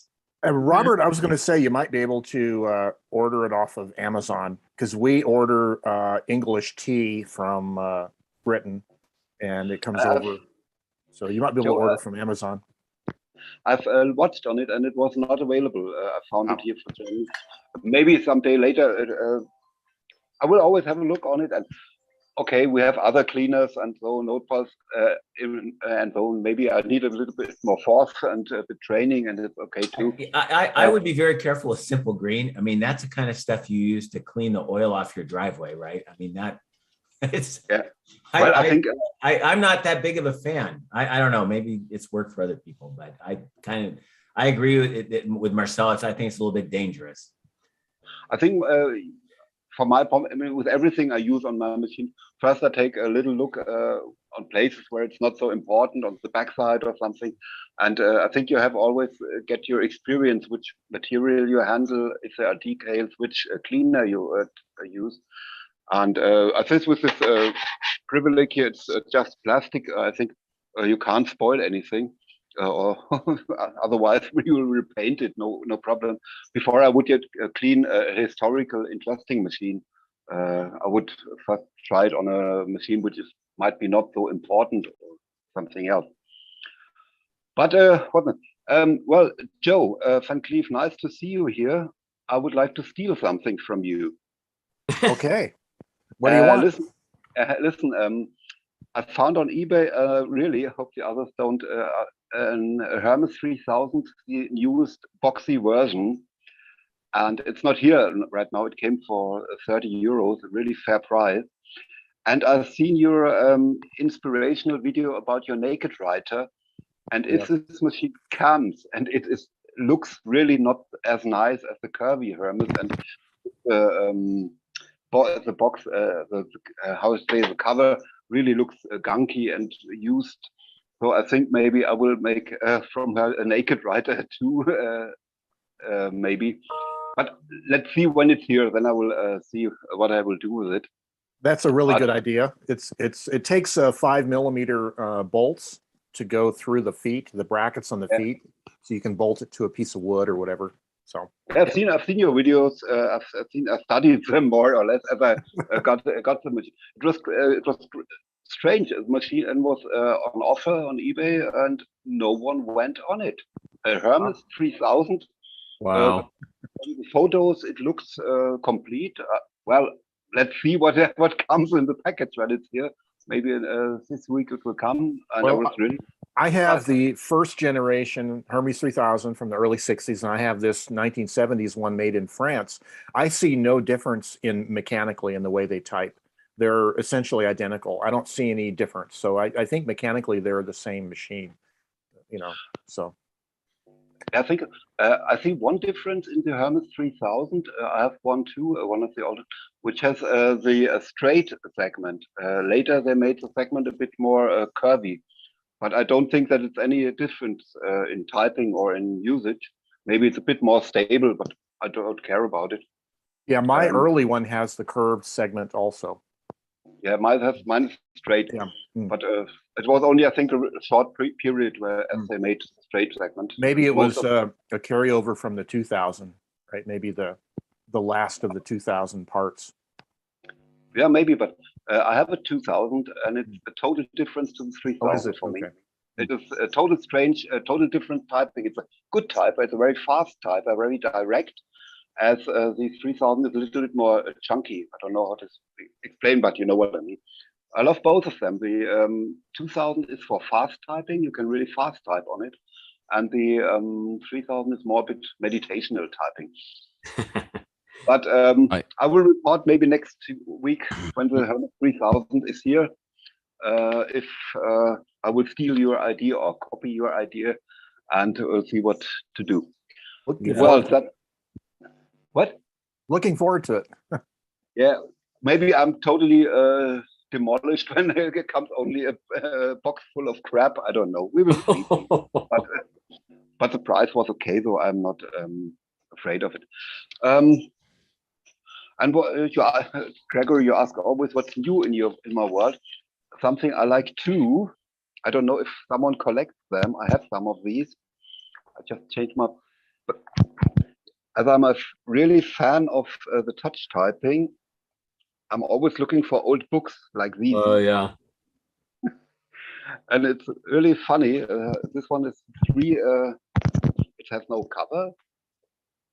I think it's from the 60s, 70s, I would think. There's no data in it. These are 3 how to work on typewriters and with every pieces, and then here these. And I think it's like for a musician who has to play scales and yeah. But when I really have no idea what to write on my typewriter, I just love to do this. It's also a bit meditational, doing something. And typing drills. Yeah. What? Those are typing drills. Typing drills, yeah. Great word. Thank you.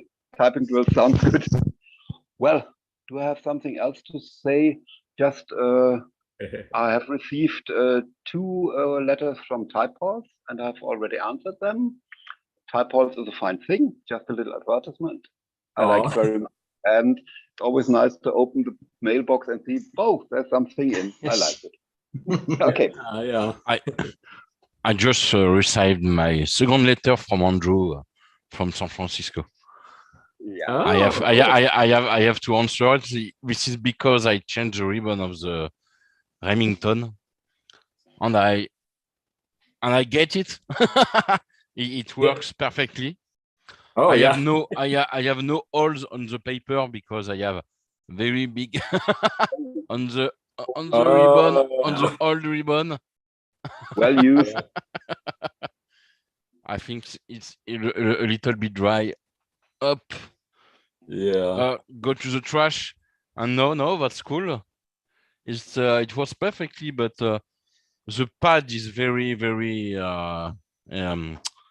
tough. I don't need fingers. I need a hammer to write with this typewriter. It's very hard to write. It's very big. It's not easy. I Yeah. need musculation on my fingers, I think. Well, but it's a fantastic machine. Excellent. Yeah. Well, I don't know if someone has seen on how's it called on the Facebook Antique Typewriter. I would just show a little picture I liked, and I made it. I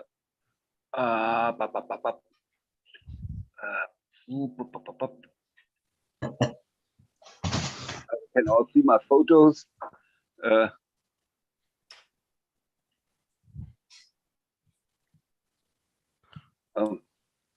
No. Can you see it? No. It says that you're sharing your screen. Okay, there we go. Yeah, that's it.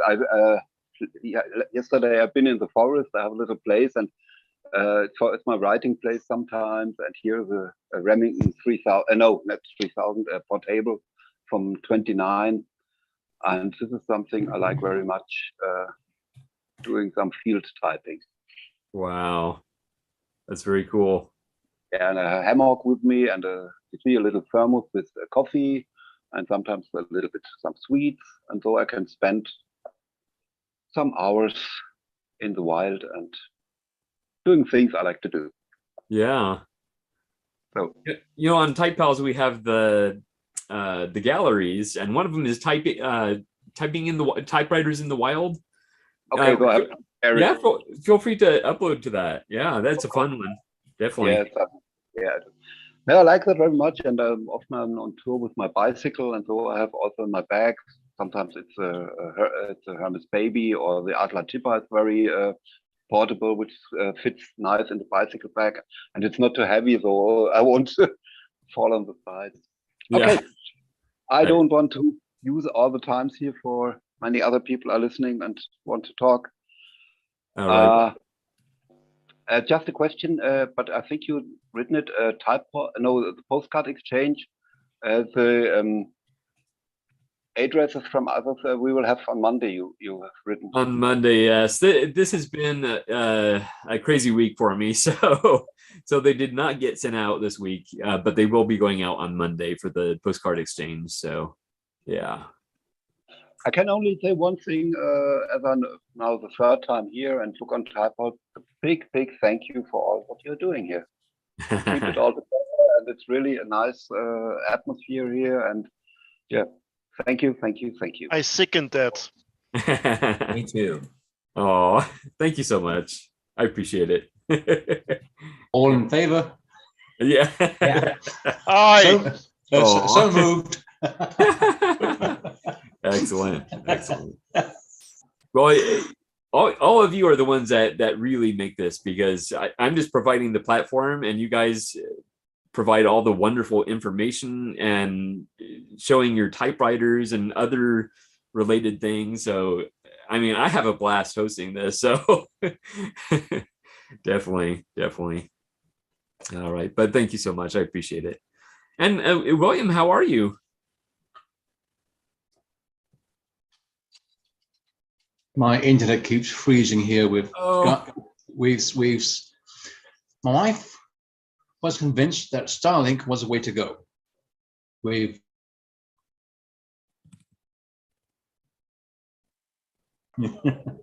Oh, it is freezing. Yeah. Yeah. Oh boy. Yeah. So maybe it wasn't the way to go. Well, Starlink sent us a new system, which I still have to unpack and set up, because they said that their information shows that the current system has some glitches, and we are to send it back. So that may resolve it or may not. We'll see. I'll set that up this afternoon. Yeah. Okay. But is there anything new in your world?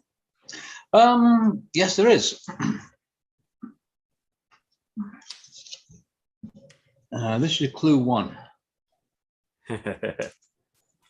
Ah. And this particular card says it was printed by Dogwood Letterpress in Vancouver, printed on an antique press with 100% cotton paper. So I thought that's kind of interesting, printed on an antique press. Yeah. And we were talking a little earlier about paper. I bought this at Staples about a month ago or so.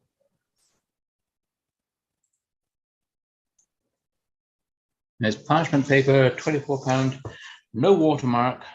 I don't remember if it says if there's a cotton content in it or not. I haven't tried typing on it yet, but I will do soon. And another paper which I bought a few years ago, which is a kind of an interesting paper to type with. I don't know if anybody else has heard of this. Oh, yeah. A step forward paper. It's made of 80% wheat straw as opposed to wood pulp. It's a paper itself is slightly softer. It doesn't stand up to much handling, but it's a nice typing paper, and it's interesting. And then my big score. Well, I kind of showed this up last night.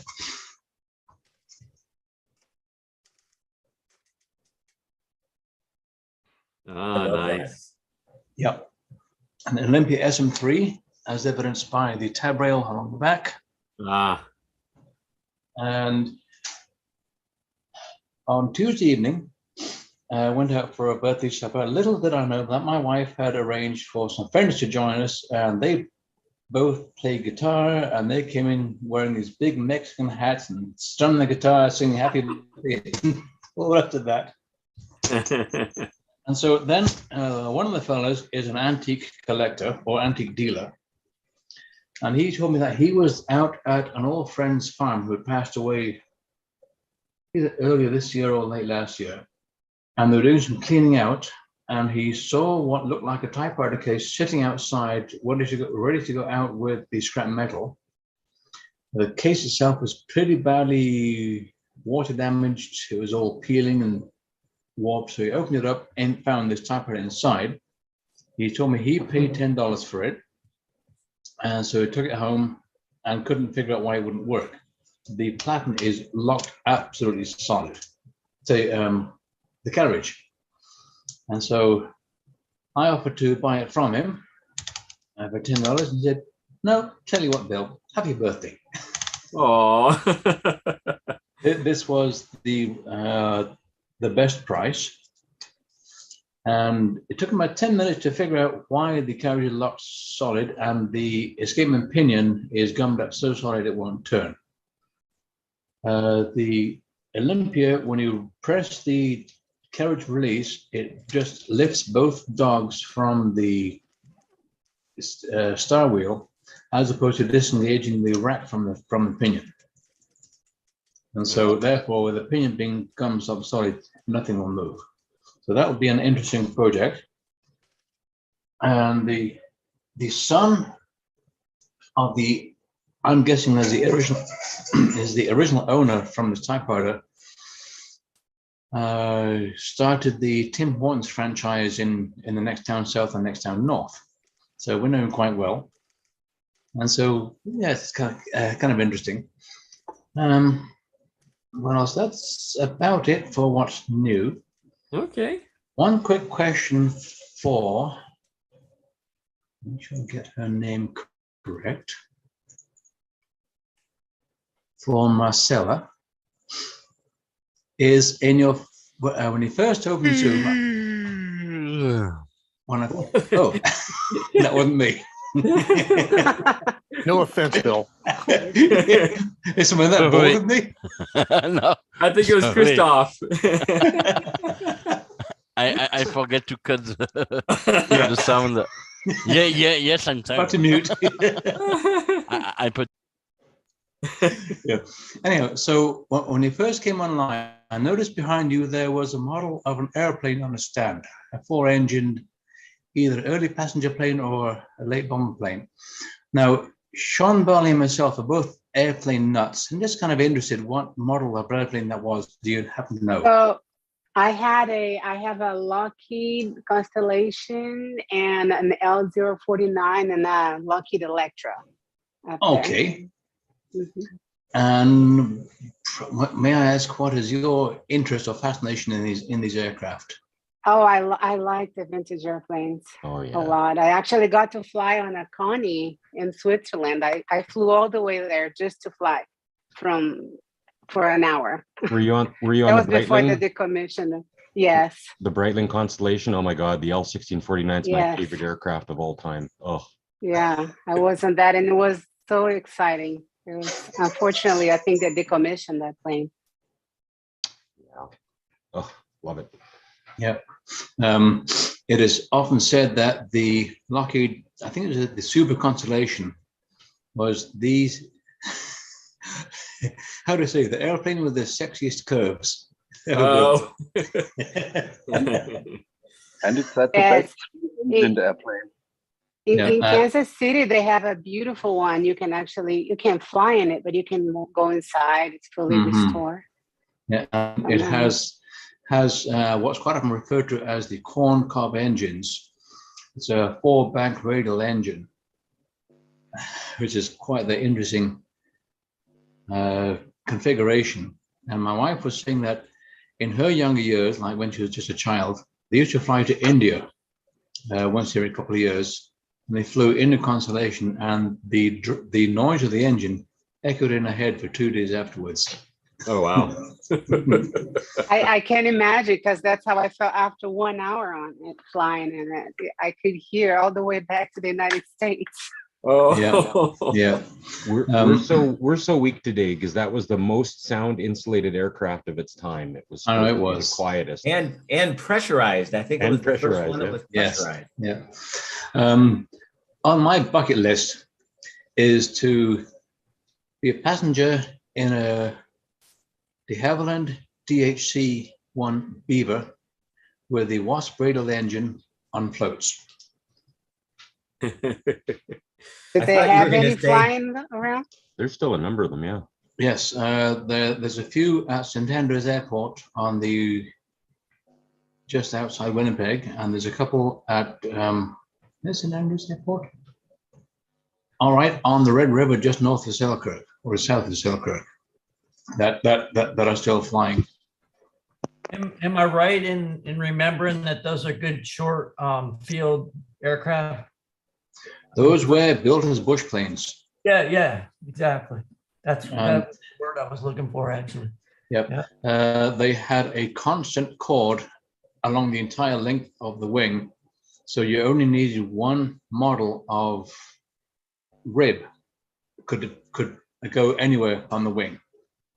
And when they were first being designed, they were discussing what kind of engine to put in them. And then someone came out with the idea, hey, we've got all these Wasp radials left over from World War II, slap one of those in there. And that made the plane. All right. Yeah. I want to make sure and say this, William. Okay. Yes. Yeah. Yes. Oh. Happy birthday, William. that was on the 19th. It's backwards on my screen. I don't. That was on the 19th, as per on my bio, whatever, on the membership register. On Type Pals, yes. Yes. Yeah. Directory. That's the word, Doctor. Directory, yes. Had a brain fart just then. Excuse me. Yeah. So happy belated birthday. Yeah. Happy So belated. now seeing Joe Van Cleve on TV like that brings back memories of the sci-fi program from the late 80s. I believe it was called, hang on. All right. Mystery Science Theater 3000, I think is what he's referring to. But There you go. All right. And is it, how are you, Joe? Oh, thank you. I'm doing quite well, actually. I have a Smith Corona Silent in front of me. This was the typewriter that I gave to, or actually sold to, TJ, who's a teacher up in Los Alamos, New Mexico. This was a couple years ago. And then later that year, he brought it back to me, and some of the type levers were literally mangled, bent. So I straightened him out, got it working, then I called him back. He never answered. And anyway, so this has been sitting underneath my workbench for a couple of years. So this was before COVID when all this started. Anyway, so I cleaned it up and have been playing with it the last week or two, just seeing if it works. It still works pretty good. So earlier, someone mentioned about letter openers, and I happen to have a Italian-made letter opener, quote unquote. Only because the blade's not sharpened. But this is one of these letter openers that you might find illegal to own in certain states. Anyways, Definitely that's my letter.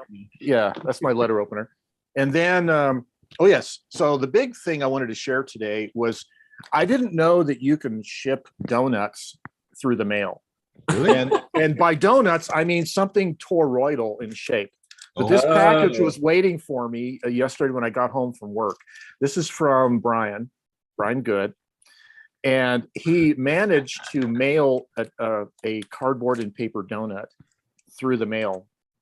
And it costed $4.60 from For a scientific experiment. Yes, That's from totally Brian Good. Buckeye, Arizona. And what he did was he wrote me a letter on brown paper, which you can't see as brown unless I move it over here. There's brown. Ah, yes. And anyways, he apparently typed it on a strip of paper, and then he taped the bottom and the top of the paper together to make a donut, and then he sliced it with scissors into a wow. spiral. So it was like a helix in pieces.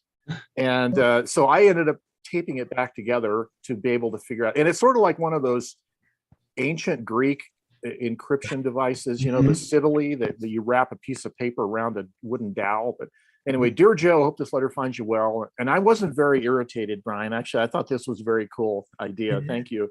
But it's very neat. Well, that's awesome. I love that. Yeah, and he left a little Fuji Instax instant print of it. I think it was is that a Power Writer that you typed it on? Yes. Yeah. Well, no, it's an Electra 120. It's not Electra 120. Okay, not the battery powered one. Yep. Very cool. Well, so then I also have this whole setup that you can't really see is my JVC, of course it would be JVC, right?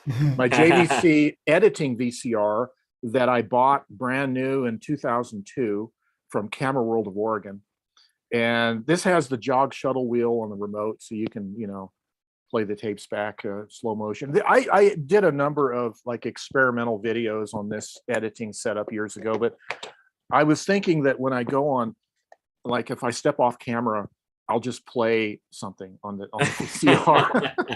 And this is a documentary called High Strange New Mexico, and which is a very appropriate thing. But this is about this was a documentary about the UFO subculture in New Mexico. So I'll just be playing that without the audio, just the video when I go take a break here a bit. So there's that. And what else? I think that's about it going on right now. Okay.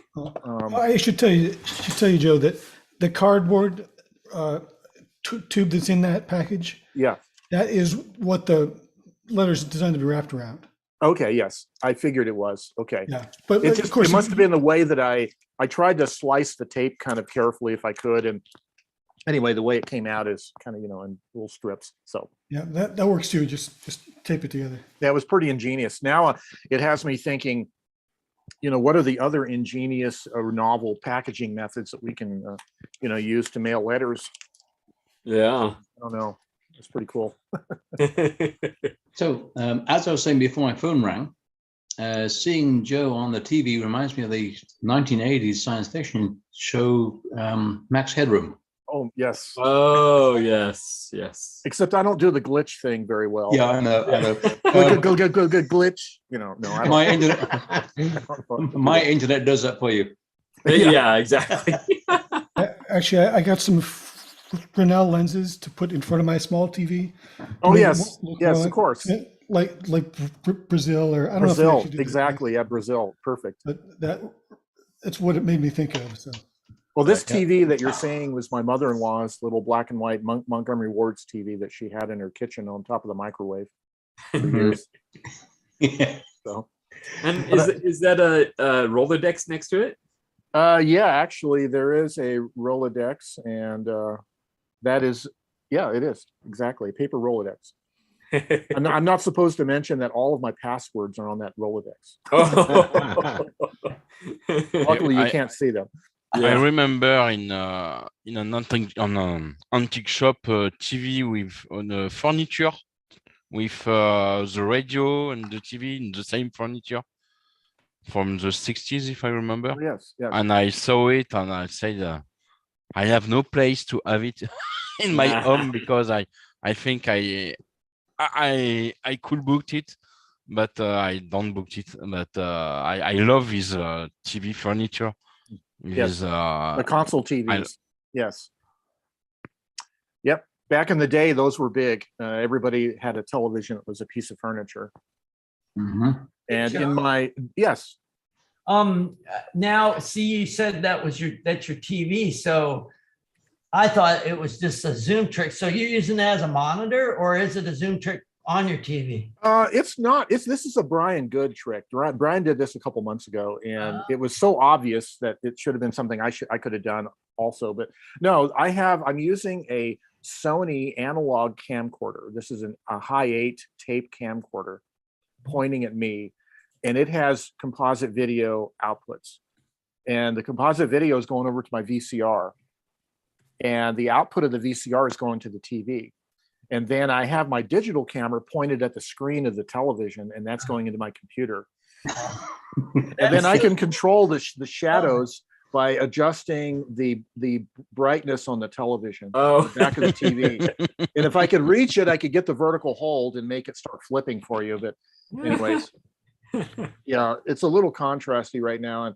And if I do this at night where I have artificial lights, I get well, you can see up on the corner, there's a glare on the screen right there. There's a little bit of glare from the lights. But anyways, it's you have to show your hands in a real What's the year frame of to the TV? freak people out.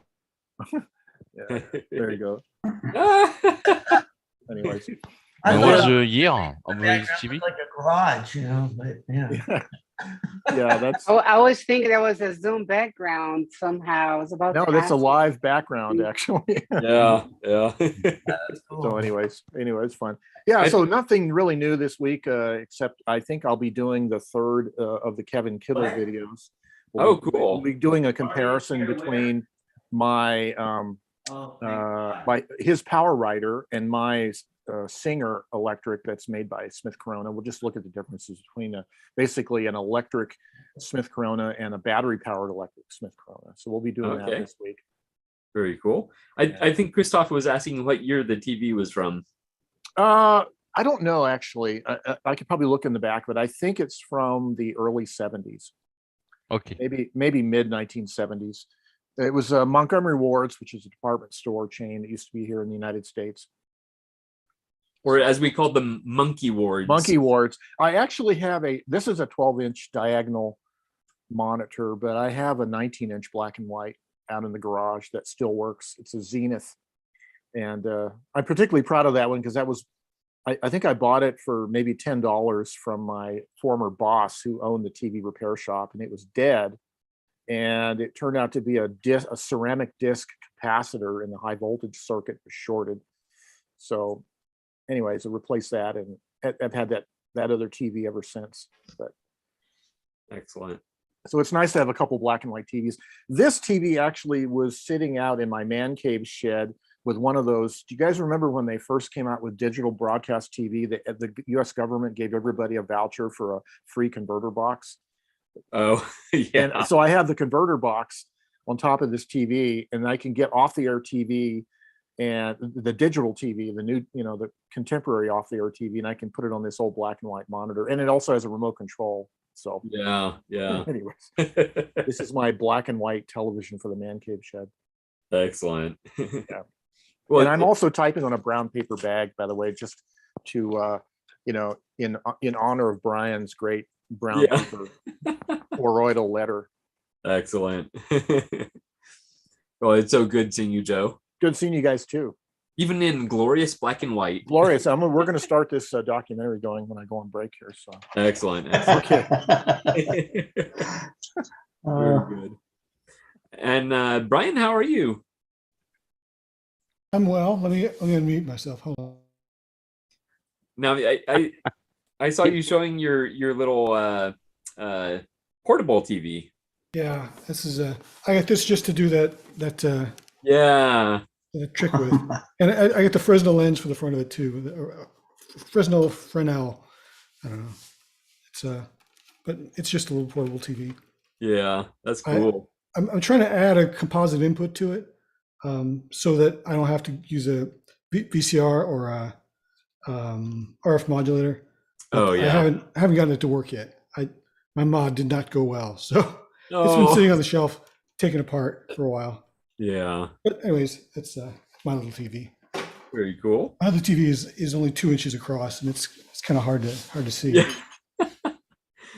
Yeah. Yeah. Everybody's good. Koa's good. I'm good. Koa's staring at me like he wants to go out. Oh. Don't look, Brian. Yeah. He doesn't want to come over. Yeah, nothing new going on.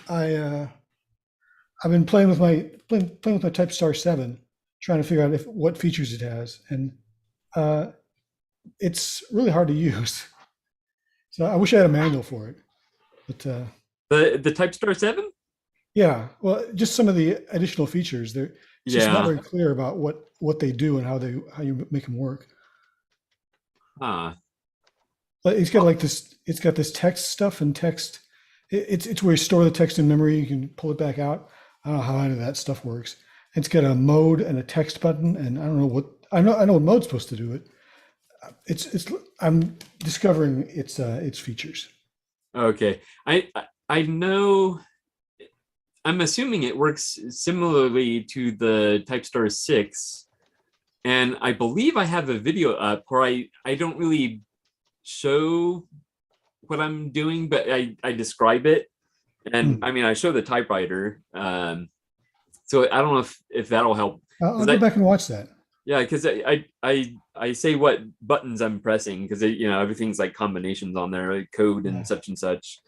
But I might have a Typestar 7 manual laying around somewhere. I'd love to see that sometime if you have it.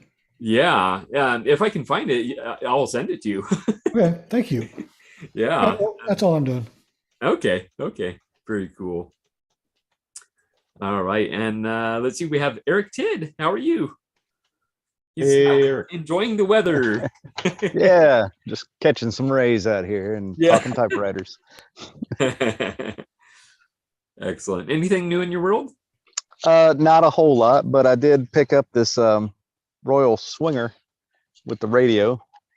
Sean kind of got me going on that Fleetwood that he picked up. This is the problem with me and Eric's relationship. He gets the Fleetwood. Now I have to find one. So I find one. Now he ups the game by finding a Swinger. I got to try to find a Sprite or a Swinger. But now I got to get a radio because I'm still really underneath the hole. He's got 2 radios. Oh, geez. Good work, Eric. Right on. But yeah, the radio works. I was shocked how much a freaking 9-volt battery costs. It's $10 for a 9-volt battery. Might as well need an XM subscription or something. But I know, right? But yeah, so we got the Fleetwood, we got the Swinger, and we're going to the beach about a month from now. So Sydney and I are gonna take these to the beach and listen to the radio, type on the beach. So that's so cool. They didn't have the same sensitivity regarding names back in the day, did they? Like you couldn't sell a Swinger today without. No, you couldn't. Yeah. No. I like the name, but I do too. It's cool. What is it? The twist or whatever out on the beach in your swimsuit now to the Swinger radio. There you go. Right on. That's exactly right. But yeah, let's see. Bill Guthrie and I have a birthday coming up this week, so we share a birthday. So among other things, so yeah, 37 years old. Woo, woo. Yeah, exactly. Yeah, don't I wish? I'm hoping maybe someone can answer my question. I also have a Royal Swinger with a radio in it, but the radio only plays at full volume. The volume control doesn't make any difference. Is there a bad connection there or an open connection? I'm thinking maybe Joe Van Cleve with his electronic knowledge. Generally speaking, volume controls like that just short some of the signal to ground. So if the ground connection isn't right, that might do it. I'm wondering if contact cleaner would help. Possibly. Either that or William, you might have ended up with the very rare Spinal Tap version of the Swinger. Kind of doubt it. That's Swinger 11. Yeah. Oh, that's funny. Yeah. So hopefully now my cap matches the patterns of Sean's cap. Oh, okay. There we go. Yeah, that's better. Yeah, a changed cap there. That's funny. Excellent. Yeah, I bought 3 or 4 of these caps the time before last that I was in England. Okay. Back in, I think it was 2013, whatever. Yeah. Very cool. I do love those hats, definitely. I feel left out now. So. Yeah, you should go get yours, Gregory. Yeah. So back to Eric. Sorry, I didn't mean to interrupt and derail the conversation. A small question. Yes. Is it normal for you guys to wear hats indoors? As long as your mother or grandmother aren't around, Roger, it's okay. Okay. If I don't wear a hat, then the reflection kind of blocks out my eyes. I don't generally wear a hat indoors. I grew up with very strict don't wear hats, it's disrespectful. But my Yep. my grandmother is well, she's probably not really happy where she is anyway. But my mom's not here, and we started doing it because Gregory liked wearing his Started flat it. cap, and so we all started just doing the same sort of thing. So it's just become a bit of a tight pals thing. Peer pressure. And being completely transparent, I think the first time I wore the hat for Tight Pals is because I had bedhead. So Well, I don't have a camera, so that's no problem for me. Yes. But I did my hair this morning, so You look Well, at pretty. least you got hair. oh yeah, actually it's kind of funny because I have 3 brothers and a sister. Well, I'm the middle child, and my hair went gray like super early. And so they'll harass me about that. Well, all 3 of my brothers balded early, so I say, well, at least I have all my hair. Yeah. Yeah, so I'm watching the UFO thing. Cool, Joe. yeah. I hope YouTube doesn't recognize it, but I don't think they will because it's on a TV and it's black and white, and so yeah.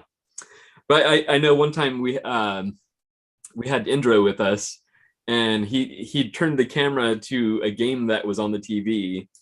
Well, YouTube pulled the video down and said, okay, you have to do something about this. So I had to go back in and edit it and blur out the TV. Wow. There's no sound too, so that's got to help. That would help, but even the image, they're looking for any little thing. So, but I think we're okay. I think we're okay. Yeah. I like giving people a hard time. Why do you think I put my hat on? Yeah, there you go. Oh, and Brian has his hat now. Excellent. It's peer pressure. I'll just do whatever everyone else does. Oh man, you guys are egging me on now. Well, I can always put on my top hat or a helmet. Yeah, Either there one you will go. work, Roger. We don't judge here. Yeah, yeah. Well, some turn gray and some turn loose. So There you go. what I've heard anyway. Yeah. No maintenance. Yeah. Well, actually, I'm not bald. My hair just went down south to a friendlier place to live. So did my chest. Yeah, it always goes to warmer climates, doesn't it? Yeah. Yeah. Oh, that's funny. But yes, back to you, Eric Tid. The only other things we got we've been calling them a typewriter pop-up. We got one coming up on Saturday. There's oh gosh, what do they call it? Not a flea market, but a farmer's market. Not the fleas, but the farmers are out there. And and we kind of just kind of set up on some picnic tables nearby.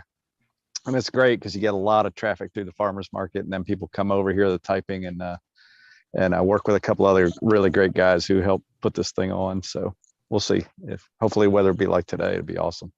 Yeah, yeah. Excellent. Are you planning on like maybe taking pictures or? Oh yeah. We'll be out there. Instagram is my thing, so they'll be all over Instagram. Yes. And remind us what your Instagram is. I think it's just Eric Tid. Okay, you kept it simple. Yeah, that's right. Eric, just for us Canadians, what is the temperature where you are right now? I think it hit 85 Fahrenheit yesterday, so it feels about the same today. Man, that's nice. It's a little chilly. Just but yeah, my brother got married yesterday, outdoor wedding. And it was just gorgeous. So I was real happy that worked out for him. Where are you at, Rick? If you don't mind me asking, or if you don't want to say, fine. Oh, me? I'm in Atlanta. Oh, okay. I'm in North Carolina. That's where our weather's about the same right now. Okay. Yeah. Excellent. I'm going to have to remember to keep my temperature conversion cheat sheet on hand whenever we're talking to you folk down in the US, so I can convert to Celsius. Yeah. Yeah, definitely. Don't ask me. We kicked in fourth grade. They said metric system was taken over. We all had to learn it, and then in fifth grade, that was all done. I don't know why it never caught on. The country gave up on it. Yeah, they did. Well, it's education, and everybody knows our education system's terrible here. So. It would be much easier to learn the metric system then based on that comment alone, because Fahrenheit's so complex. Like, ugh. Well, yeah, but I mean, we're not up to learning anything new. I mean, gotcha. We were done with education when England, but.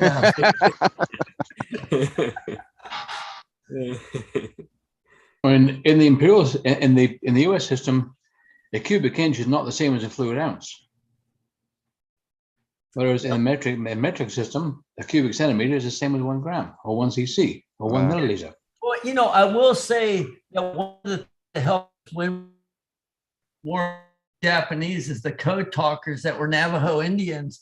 So, we like to keep people confused with all our. Yeah. Yep. The wind talkers. Yeah.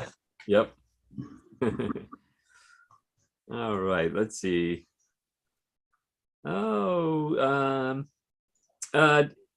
Diane, how are you? I don't think we spoke to you yet, right? I'm like, wow, where did we leave off? We've been talking about hats and weather and.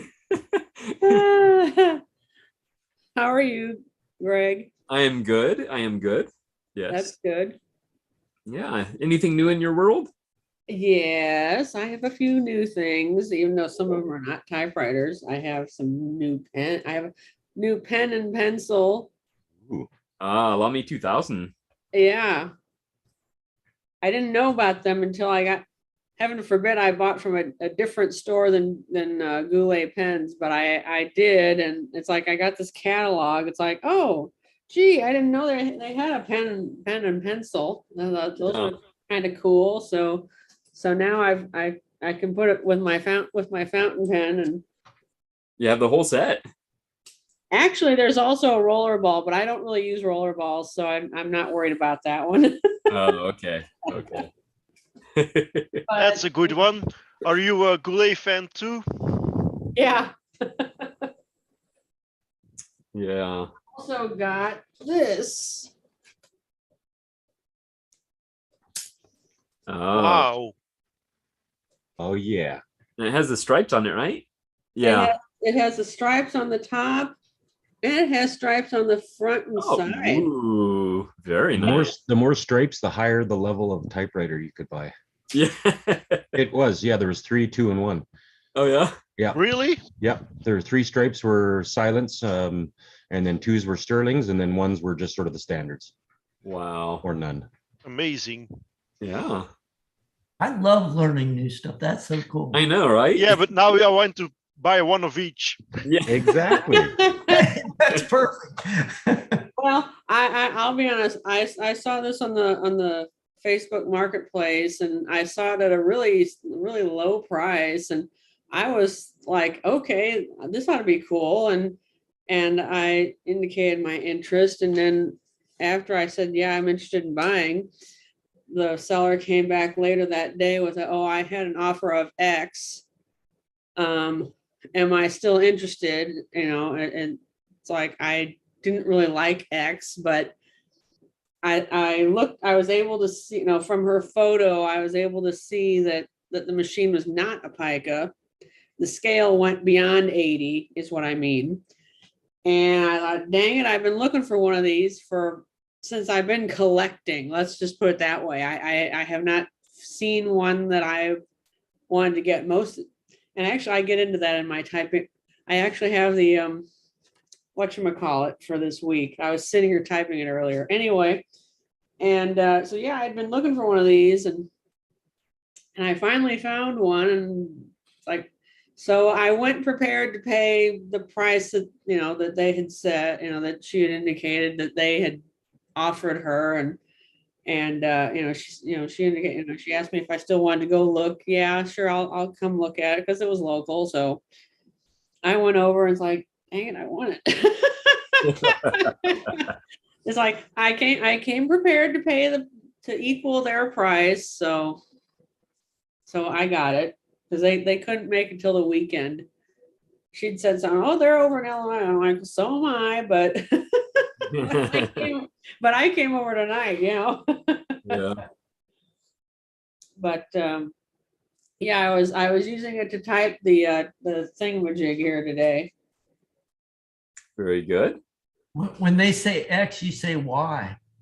Well, I said I wasn't too thrilled about the price increase, but because you know, I just wasn't, because at that point I'd already indicated I've had that happen to me before, but the person actually, it's like I was actually on my way to pick it up, and I get there and he's like, well, I had an offer of this, and I'd just driven quite, I mean, it was still local, but it was much further for me to drive, and I was not thrilled about that, but and I still got it for the original price, is the short version of that story. So yeah. Beautiful. Yeah, it was weird, but anyway. Yeah. And anything else new with you? Well, I at least have my postcard preparations further along than they were. There we go. We have our. Oh yeah. I actually typed up one, so I have it sitting here on the sticker. I need to type out the address. That was interesting because it's like, oh yeah, I got to keep it in the square. Yeah. So I use my Olympia with the manuscript font on it, the 17 CPI manuscript on it, to do that. Although I guess you could use just about anything. For one of my other postcards, I actually did the script or the cursive. I thought, well, if I'm writing a postcard, it should at least look like I'm writing it. Yeah. But I typed it on a regular sheet of paper and just glued it on there. Well, this time I'm trying the sticker option, like Joe Van Cleve had in one of his older videos, about how he was making postcards from other things and just using the stickers. So yeah. I'm trying the stickers. I bought some of the stickers, so I'm giving the stickers a shot. Well, yeah. Were those like the post cereal box or something? Is that what that looked? Because the word post looked like it anyway. It was. It's Cocoa Pebbles. All right. Oh, that's so cool.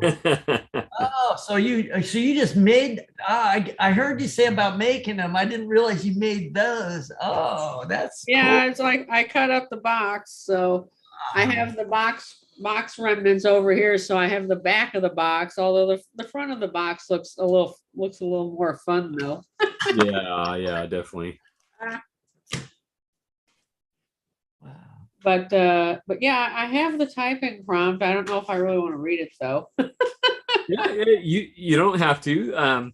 But you could also just give us the gist of it if you want, or not at all. Well, I guess I'll read it. Okay. If that's all right. Of course. So, my typewriter collecting philosophy. When I first started collecting typewriters, I didn't have any particular collecting philosophy. All I wanted was to obtain a typewriter like I remembered my mom used to use to type my term papers on in school. It was a white Royal Quiet Deluxe. When I first looked in the typewriter database, I struggled to find the information I was looking for, namely when the Royal Quiet Deluxe white machines had been made and what they looked like. Once I located one for sale, it was a matter of receiving it as it had been shipped. It arrived in a large box, was well packed, and seemed to be fine. Once I began using it, I began to experience what is called the royal skip, in quotes. As a result, it now sees a lot less use than I had envisioned. It is a pica machine. I should check those old documents to see whether Mom's machine was an elite or a pica. Shortly after experiencing this, I started looking for mom's QDL again. I still have not located it to this day. She doesn't recall what she did with it. Maybe she gave it away. However, in the meantime, she said I could look in the basement for it. In fact, she thought for the longest time that it was there. I found several machines along the way while searching for the QDL, and the portable I used to do my homework on in typing class. When I first started, I looked for Pica and found a lot of Elite Typeface. Now I'm looking for Elite and finding Pica. Go figure. When I was online, I read a lot of forum posts and learned about the older machines. Then I learned about the upstrike or blind machines. I asked about them and was shown a photo of a Smith Premier with its double keyboard and became fascinated with them. My new philosophy was then to get one. One turned up locally and I went and bought it. Though it had some flaws, and with the help of the local typewriter repair shop, the machine typed once more. It was a 1901 Smith Premier number 4. My typewriter philosophy shifted to the older machines pre-World War II and even pre-World War I. Currently, I feel that aside from the Smith Premier number 9, I need to complete my collection. I'm finding that I need to thin out the herd. I've been watching Joe Van Cleve's videos about that very subject too much. However, with this machine, the 1946 Smith Chronosilent, the one I just showed you, I have found yet another machine I had been looking for a while. It is black with black stripes on top of the ribbon cover, as well as stripes along the front and sides of the machine. It is even Elite Typeface. Now it will be part of my philosophy to get my collection narrowed down and the ones I want to keep to be in the best shape possible. Excellent. Very good. Thank you so much, Diane. Mm-hmm. And I really appreciate about you that you have focused your collecting philosophy on those older typewriters, because there's people like me that are not brave enough to do that, and it's really a joy seeing you clean them up and get them working again, and receiving letters that you've typed on them. That's fun too. So definitely very cool. All right. Well, thank you so much for sharing, and it's good to see you. All right. And Neil, how are you doing? I'm doing well, thank you. Excellent. Is there anything new in your world? Actually, I was, speaking of older typewriters, I too have kind of stayed away from the older ones because of my very limited mechanical ability and fearful of wanting to make a bigger mess than I've started with. But I was at our local thrift shop about 2 weeks ago, I guess. Since I didn't make last week's meeting, but since then, and I ran across a Remington number 5 that I picked up.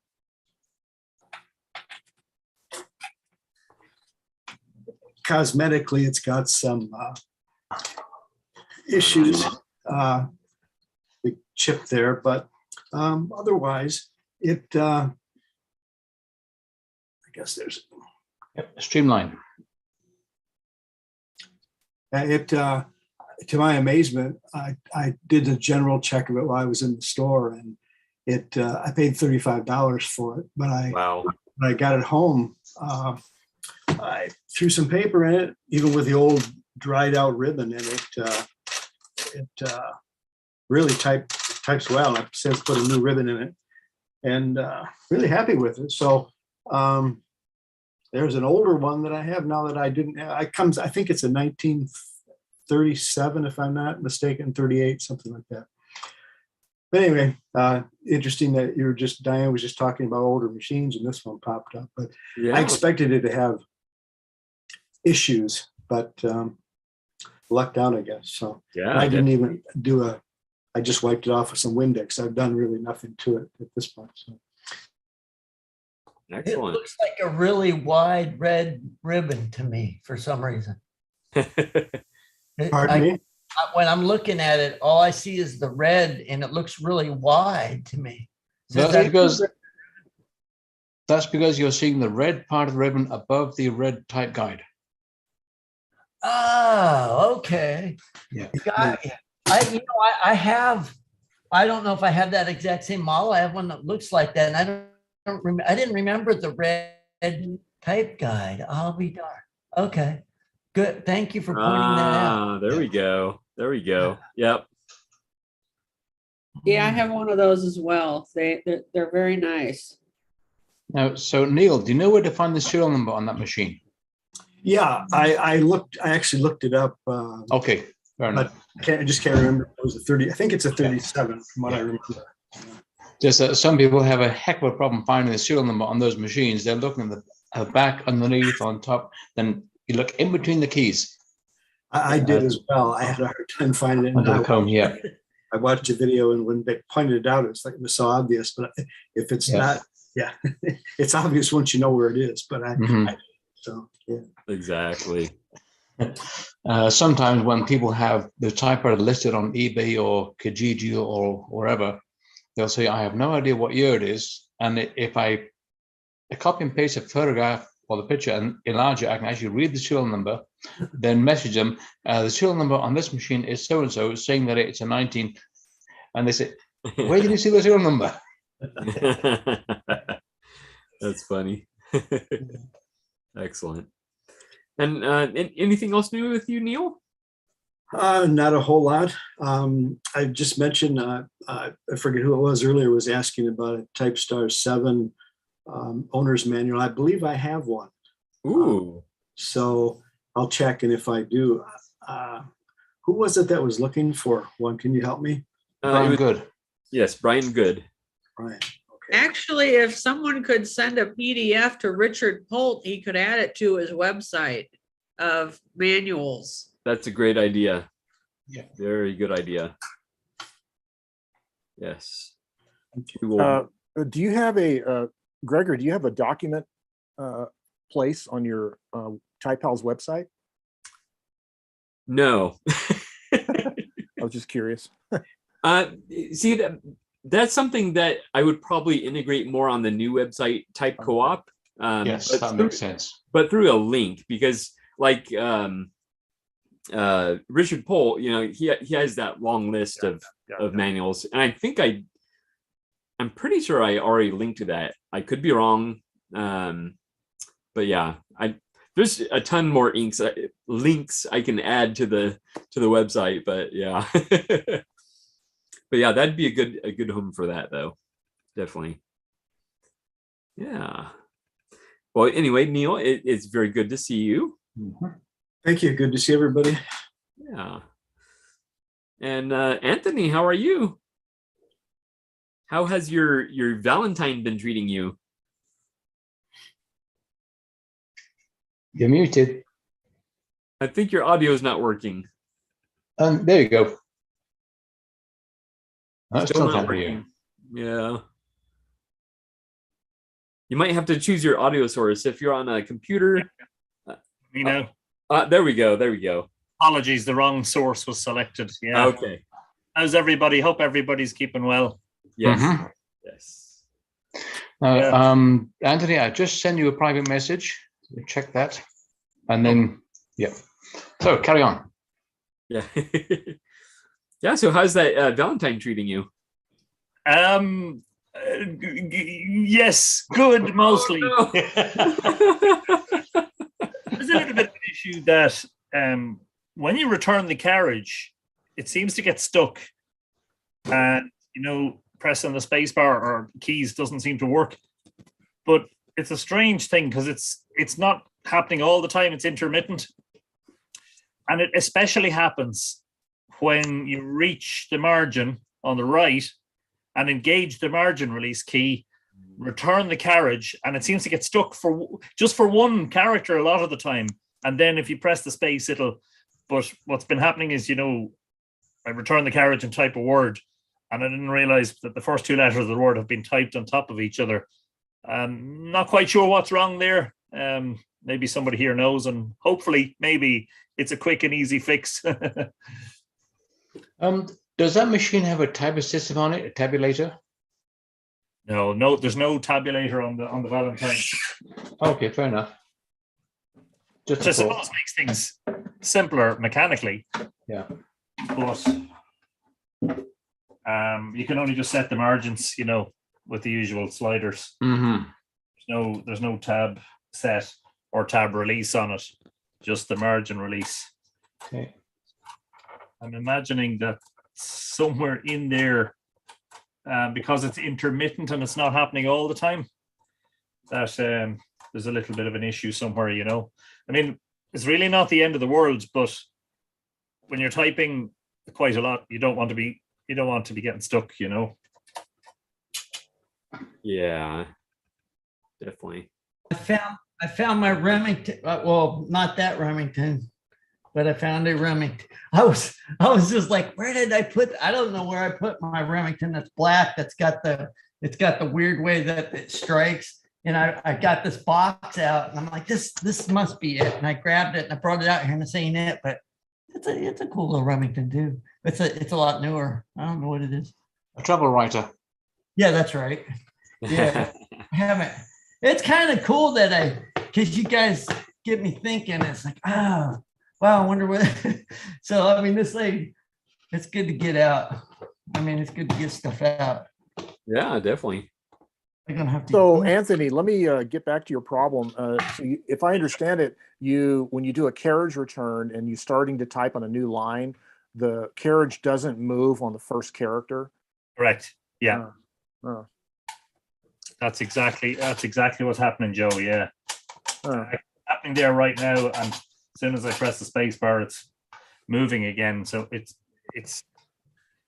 niggly enough to annoy me that I'd need to fix it, really, Yeah, I had a Studio 45, which is, I think, the same mechanism as the Valentine, but I can't remember having seen that problem. But the only way to really fix it, I think, is to take it apart, take the chassis out of the case, and then start observing it. There's something I suspect with the margin lock or something. When you do a carriage return, it hits the left margin. There's something there with a margin lock that's not releasing. It's causing it to hang up. So you'd have to kind of look at it and watch it operate internally and see what that is. Yeah. I did have the last week when I was fixing the drawband. I didn't realize I didn't actually need to take it off. But I did take, the way you have to press down the top row of keys to slide the whole typewriter through the plastic. It's all one unit, so you don't take the lid off. You have to get all of these keys down, and all of this slides backwards through the space it's a single mold, it's a single piece. And you also have to get this bar off, which is very, very difficult to do. Two nuts, one nut each, and they're very small, and you need a special tool, which I don't have. So I've put it aside as a project to be done when I have time and patience.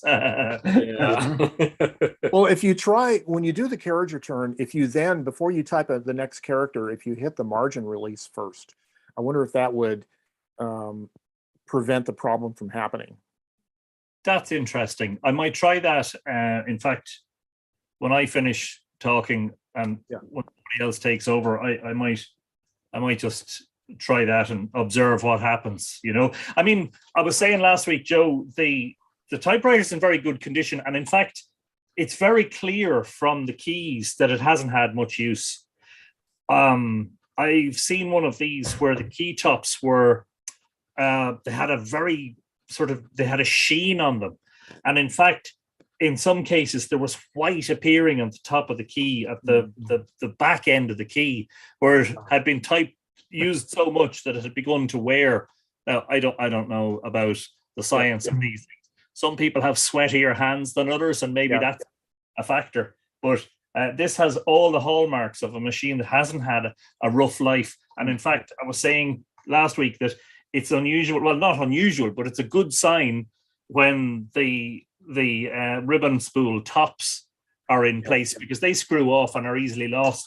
And the other good sign is the fact that the rubber, I don't know what you call those, the rubber latches. Latches, yes. Yes. The rubber latches are not just intact, but in fact, there's no sign of any sort of cracking or anything in the rubber. Yeah. The whole thing is in great. Oh, yeah. The other thing I would recommend is just try adjusting the left margin position slightly and seeing if it changes the symptom also. Moving the margin back and forth a little bit. Yeah. That's what I was going to say, Anthony and Joe. But since Anthony started talking, I was looking at my letter 32, and a thought occurred to me. I've read that before on the Facebook maintenance page, the typewriter maintenance page, where this bar, which is the margin, if it's half a space offset from the rack, that then when you move your carriage, it's kind of like is hung in between two, and it's not re-engaging immediately. So you type your first character and then the second one, so now it re-engages. So I have this feeling that there's something to do with the alignment. Now, I've been looking at mine, and I don't want you to go down a rabbit hole. I'm just looking at whether this can be adjusted a little bit, just moved a little bit. If there's any wiggle room at the ends. I haven't removed these end pieces in a long time. It's just to see if there's a little bit like an oval hole or something like that to move that half a space. That might solve your problem, but I'm just suggesting some options. I'm not saying this is the solution. I'm just hypothesizing. I'm just thinking that might be the problem. Yeah. At least in the interim, if you can't take that bar and adjust it, at least try to make small adjustments to the left margin stop. Yes. And then see if the symptom changes or not. It's particularly happening when I get to the right margin, right, and I'm right at the bell has gone and I'm right at the end. I press margin release, and right here now, as I've done that, pressing the space bar or hitting the keys is not advancing the carriage. That's when I get to the right margin. And now if I carriage return, it's not advancing now either. Well, it sounds like your margin rack or your margin release system isn't working properly. Yeah. So if you get near the right margin and before the bell rings, if you do a carriage return, then does it operate normally? I couldn't say that it's definitely not happening all of the time. In fact, as I said, maybe the rest of the episode, I'll just typing up. There's a system called the line lock on a lot of typewriters. When it gets to the right margin, it keeps the type bars from moving. And maybe there's something like that in the Olivetti that's not releasing properly. Well, that is exactly this symptom that the keys. Well, actually, the keys were hitting the platen, but the escapement's not moving the platen. Correct. Yeah. Okay. Yeah. So while the rest of the episode is going on, I'll do several tests. I'll get to the margin, hit the margin release, go back. Yeah. That's exactly what's happening. The slugs are hitting the platen, but the carriage is not moving. But if you try doing a carriage return before it hits the right margin, then does it work normally? Yeah, sometimes. Yeah. So I found my Remington, and it's a 5, but it doesn't have that red thing in it, I guess. And this is that's a newer model. Not gloss either. Yeah, it's the crinkle. So you I can- forgot what it looked like. You can quite easily tell the newer model because they have the touch control in the center of the ribbon cover, whereas the older ones have the touch control not on the ribbon. The ribbon cover is screwed in place. I don't remember. No, but they haven't. Now, seeing that machine, I got a question. It has black type keys. Yeah. Is there any way when they changed that from the round glass plate ones? Wait, to change them? Well, Yeah. I don't know if they'll push on that. They're push on, and I don't know. Are the glass ones? Are those pushed on too? I don't think I've ever had a glass key off.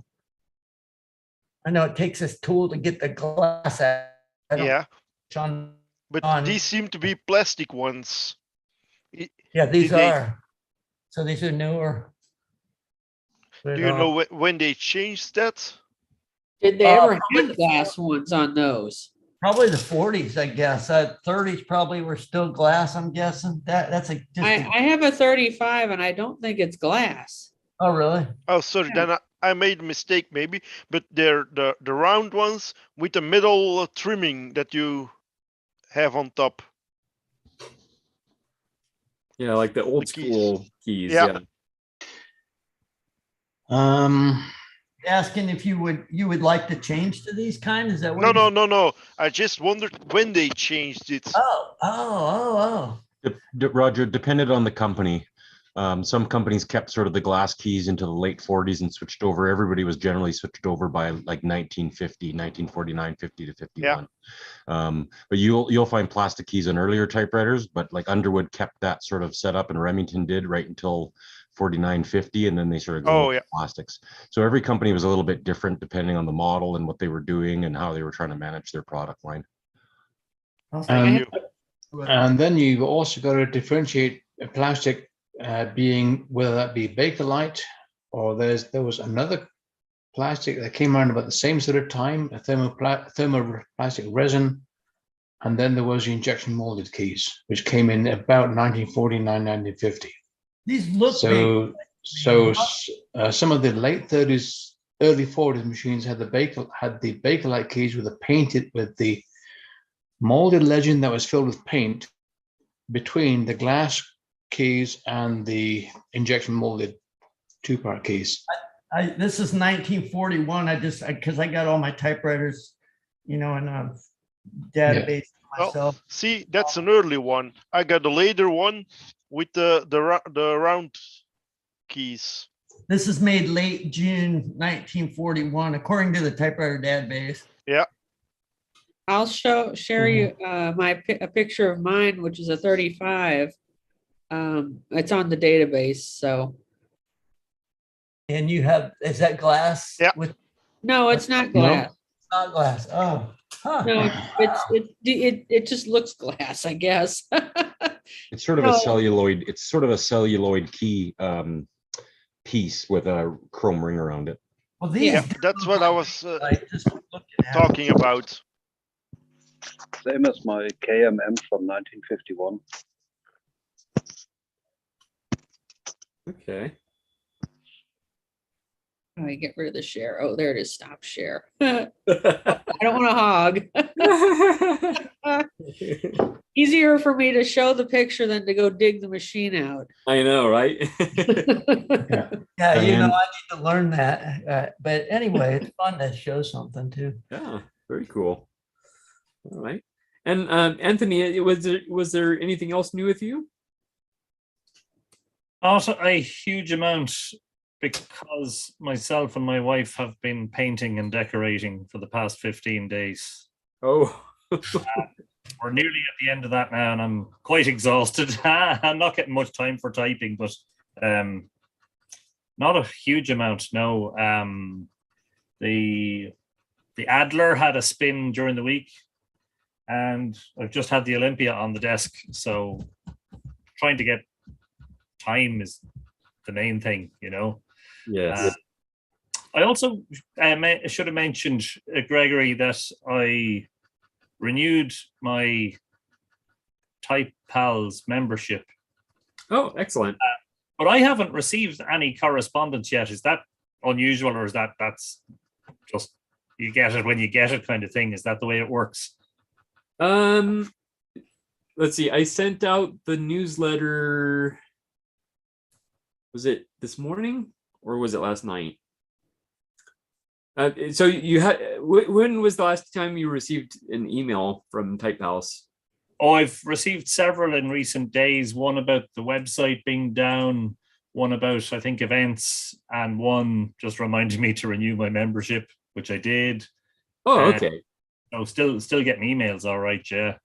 Oh, okay. So it sounds like you're good, but I can make a note to take a look at your account and make sure you're.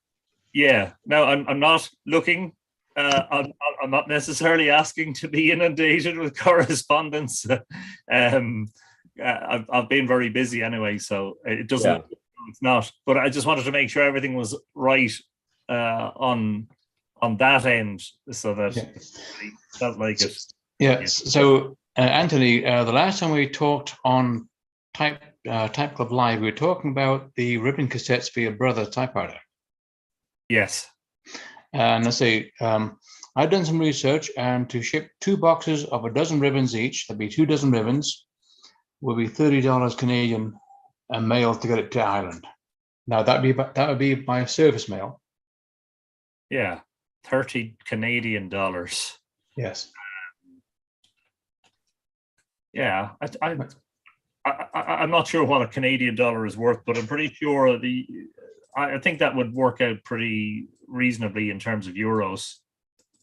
I'll just. Oh yeah, they're pretty cheap. They're like pesos. Yeah. Canadian dollars to 30 Canadian dollars in euros is 21 euros and 76 cents. Yeah, so that would be for 2 dozen ribbons, 2 dozen ribbon cartridges, no charge for the cartridges.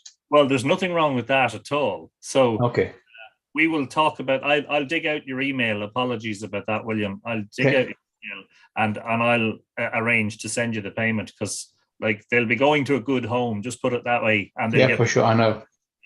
Yeah, brilliant. Gregory, just before I go, if Joe is Joe still there? I'm not sure if he is. It looks like he stepped away.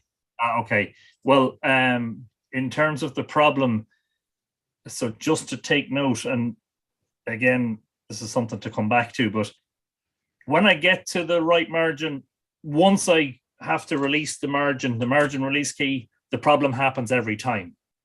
Okay. And when I go back to the left margin, when I do the carriage turn, the thing is stuck and it types all the letters in the same place and the space bar won't work. And it takes a little bit, maybe the carriage release and putting it back again to get that going again. When I don't get to the margin lock or to the right margin and carriage return, the problem does happen intermittently. So I'm not sure if that helps diagnose the problem. But one thing I was wondering about was, so you do the margin release and you do the carriage return. Is it returning where it should, or is it overthrowing, like going beyond the left margin? No, it's going exactly where it should. And in fact, the left margin right down the page is very neatly. Okay. Yeah, it's definitely. And I have, as I'm not sure who suggested it, maybe it was Joe, but I have moved both margin set. I don't know what they're called. Yeah. What are they called? Just the margins. Margin stops. Margin stops. Yeah, you just press them down and slide them. And I have adjusted those, and that hasn't eliminated the problem. So yeah, so this baby cost me a lot less than it should have, but it sounds like there's going to be a little bit of work before it's just 100% working properly, you know. Yeah. My other thought is, I don't remember if you did a deep clean after you got it. I didn't, and you know what? Maybe I'm speaking too soon, but it's the cleanest typewriter I have seen, you know, in a secondhand condition. You know, usually when you buy a secondhand typewriter from somebody, it's been lying up for a long time and it's gathered. Now, of course, the wonderful thing about the Valentine is it's in its case all the time. I'm looking in there and there's hardly a speck of dust on the inside of it. You know, it's really, really clean. Just thinking. It's clean, you know. Yeah. Just thinking, is it possible that that is why the machine was hardly ever used, is because it's had that problem right from day one and the original owner just got tired of it and put it away? Do you know what, William? You could be entirely right. I don't know. And in fact, the seller of the item was an antiques dealer. And the way it works here, I'm not sure what it's like elsewhere, but the way it works here is a lot of those antiques dealers go to sales. They go to where a house, somebody has died and everything, auction. They go to an auction and they buy sales at a certain price and then they mark them up and sell them on. And he said to me, I know nothing about the history of this typewriter, and I took a chance on it. He sent me extra photographs. The drawband wasn't broken, it was just detached, so I managed to do that myself thanks to some advice on this show last week. And when I had seen enough photographs, I said, well, look, you're taking a chance on it, but it's like a secondhand car. I mean, if the mileage is low and the tires are in good condition and it steers straight, you know, there's certain things on a checklist and you usually say it doesn't look like it's had any abuse. But the other thing is that I don't necessarily mind the challenge of trying to fix it. I was just explaining last week, I don't have the best fine motor skills. You wouldn't want me doing brain surgery on you, you know, or heart surgery.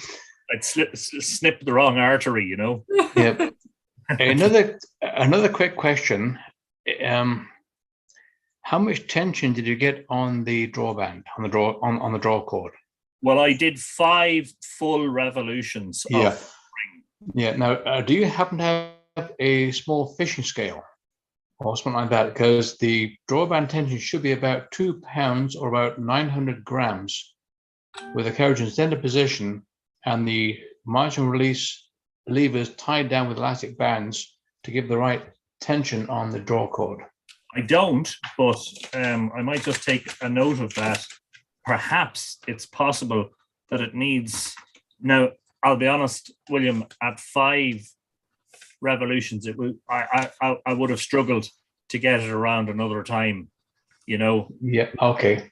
It was really, and actually a couple of times it unraveled while I was trying. You know, Yeah. You know. What did you say it should be? I know that Royal used to say 2 pounds force at mid position. 2 pounds. Yeah, it'd be about 900 grams. Or just trying with 4 revolutions. That's the next option. Yeah.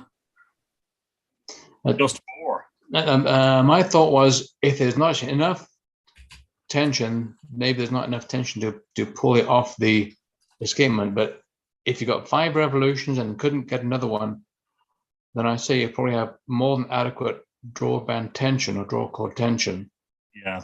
So it's must be something mechanical in the escapement system, which is just hanging up for some reason or another. Yeah, yeah. So I'll probably, when I get time, I'll probably open it up and have a look. I mean, and to be honest, at that point, if I feel it's beyond my expertise, I was saying last week, there's a gentleman here in Ireland who repairs and restores typewriter, the Magic Typer, he's called, and he's very good. I've used him before, and he's very good. So I'll just either drive it down to him one day or ship it down to him and let him fix it up. Because to be honest, it's in such good condition, it deserves to be brought back into use again. Like, this is definitely not a parts machine. This machine, you know, by and large, it's in very, very, very good condition. So fingers crossed. Anthony, you're absolutely right. It probably will be easy, but not necessarily where we are at in our skill levels, and that's okay. And when you do see the Magic Typer say hi from YYC Typewriter, because the world is a small place, and he'll go, "Oh, I can't believe you know him too," and whatever Irish accent he's got. Yeah, his name is Colum. Colum, yes. Okay. Yeah, you know him, and I know he follows all of the. I know he follows Dwayne on YouTube, and I know that he will know Joe Van Cleve and etc. So yeah, so basically if I can't do it, I'll pass it on to our brain surgeon who can do it. And one last question for you, Anthony. Did it come with its warranty card? Oh. No, I'm afraid the answer to that is definitely there was no documentation. I think the manual, the user manual in quotes, is a series of little cards with very basic instructions. I remember that being in my father's Olivetti years ago, 40 years ago.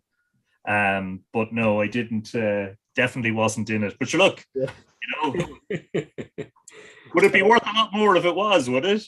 Yeah. Well, Well, also, you could send it into the manufacturer for repairs. Yeah, right. You think do you think they're still going? Probably not. But they have to hold to their warranty, though. The letter will probably make it to the same post office that all the Santa Claus letters go to. There you go. You could go on LinkedIn and track to find the last person that worked there and say, here, you need to fix this for me. Yeah, and they could be 110 years old at this stage. Yeah. But they do LinkedIn. The grandchildren. Yeah. Exactly. Yeah. Interesting note about the letter to Santa Claus. Here in Canada, children are encouraged to write a letter to Santa Claus, and the North Pole postcode is HOHOHO. And the letters are actually opened by usually by the postmaster, and are answered at the local level and returned to the child. Wow. Yeah. So I talked to our local postmistress Diana, and she says she has lots of fun answering those letters every year. Oh. So it's Dear Santa, all I want for Christmas is my Valentine's. Yeah. Can you arrange it? I was going to say, with all the problems the U.S. Postal Service has had, I don't even know if they would answer a Santa Claus letter like that. Yeah. Yeah. I'll send it to Canada. You can just put HOHO. It'll actually get to Santa even if it comes from the US. Well, that's where Santa lives, right? In Canada? Yep. Yeah, not on the Russian side, but on the Canadian side. Oh, man. Is there an Eastern Orthodox Santa, though? Yes, there is. Oh, man. You guys are funny. Typewriter is just his color, Yep. To match his suit. So I think that's his humanity.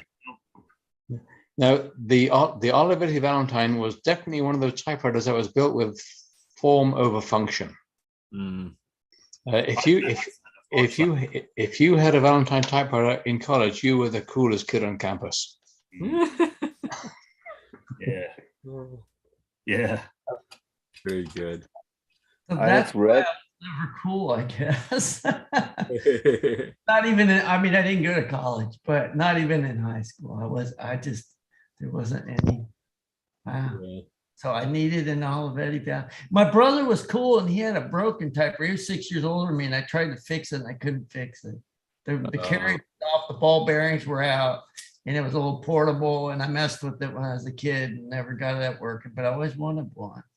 Yeah. Excellent. All right. Well, thank you so much for being here, Anthony. It's good seeing you, as always. Can I tell you guys a little update before I get out, because I need to be. Yeah, I was going to speak to you next. How are you? Thank you. Doing good. Thank you. I was like, I need to tell them before I go. So this week I kind of came off a little bit of my collection. style, because I do have a few of those newer Smith Corona typewriters, the electric ones. One actually was mine when I was in college, but I bought a brand new typewriter. I was surprised I could still buy it. I was tempted, and I bought a Swintech. I think that's what it is. Yep. From the factory in New Jersey. I was like, oh no, I need to have that feeling of buying a brand new typewriter in 2022. So I caved in and I bought it. It's not the standard, but it's actually pretty cool. I was very excited about it. That we can still buy it. In a way, I felt like I wanted to support the company so they could still make typewriters. Yeah. It's kind of cool. Yeah. And then I also bought a Royal Empress. Oh. I like the big typewriters this week. And I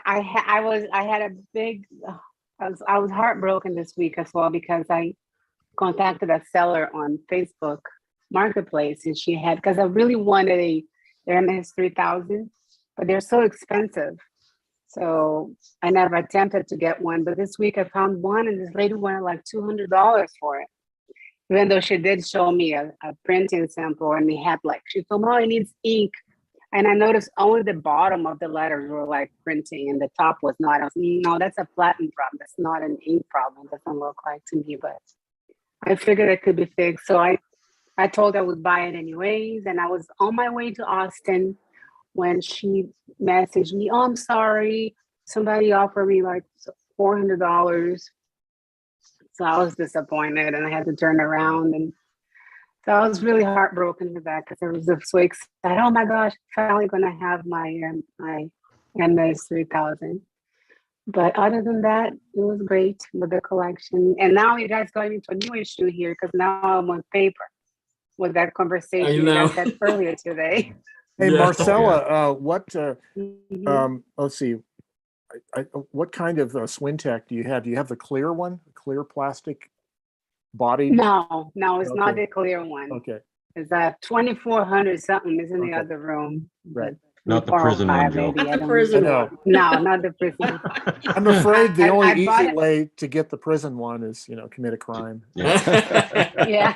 Why did you do this, Your Honor, or sir? Well, Your Honor, I wanted to type on a Swintech Clear in the prison. So. Yeah. Yeah. I wanted to get a Swintech. I'm sorry. What is that? Well, I wanted to get a Swintech typewriter a few years back, and when I tried to get one, they said you have to buy a quantity of them, and it was apparently it was the clear one, but they said that we sell them to prisons mainly, but they wouldn't sell me just one typewriter, so they let you buy one typewriter. See, I might want to do that. They did, yeah, on Just their tell them website. you're a really small Mhm. prison, just like you're like a Your garage. I yeah. feel like I'm in a prison anyway. They have like 2 models you could just order like on their website. Okay. Of course, they have all the accessories and everything. Somebody was calling me. I don't know if you can still see me. So it makes a person wonder, whatever happened to the ethics of these sellers who advertise things on Facebook Marketplace, etc. When they tell you can buy something, then say, oh, by the way, I sold it to someone else for more. Yeah. Yes. I don't know what happened. Can you guys still see me? My thing disappeared from my screen. Oh, yeah. Oh, here I'm Yep. back. Hey, what is that playing on the TV behind you? It looks really cool. I don't know. I just found this today, this background here. I thought it was pretty cool. I like it. It's very cool. It's a dynamic Yeah. background. Yeah, at first. It's still being Cleaves TV. That's what they gave you for the background. That's right. I actually was searching for his TV and I couldn't find it. I was thinking, oh, but I found this one. Oh. But yeah, that's all for me this week. But glad to be here. It was really nice seeing you guys again. Yeah. And did you say you had already received this Swintech, or you just ordered it? I received it. Okay. And I love it. Excellent. Very cool. And apparently the cartridge that they sell, you can use it on your Smith Coronas because they stopped making those. Ah, that's good to know. The I H thought the type of thing. Swintechs. I thought the Swintechs were made by Nakajima in Japan at one time. So They are made by a company in New Jersey, but they actually make them in Malaysia, it looks like. Okay. I saw under the machine. Okay. Excellent.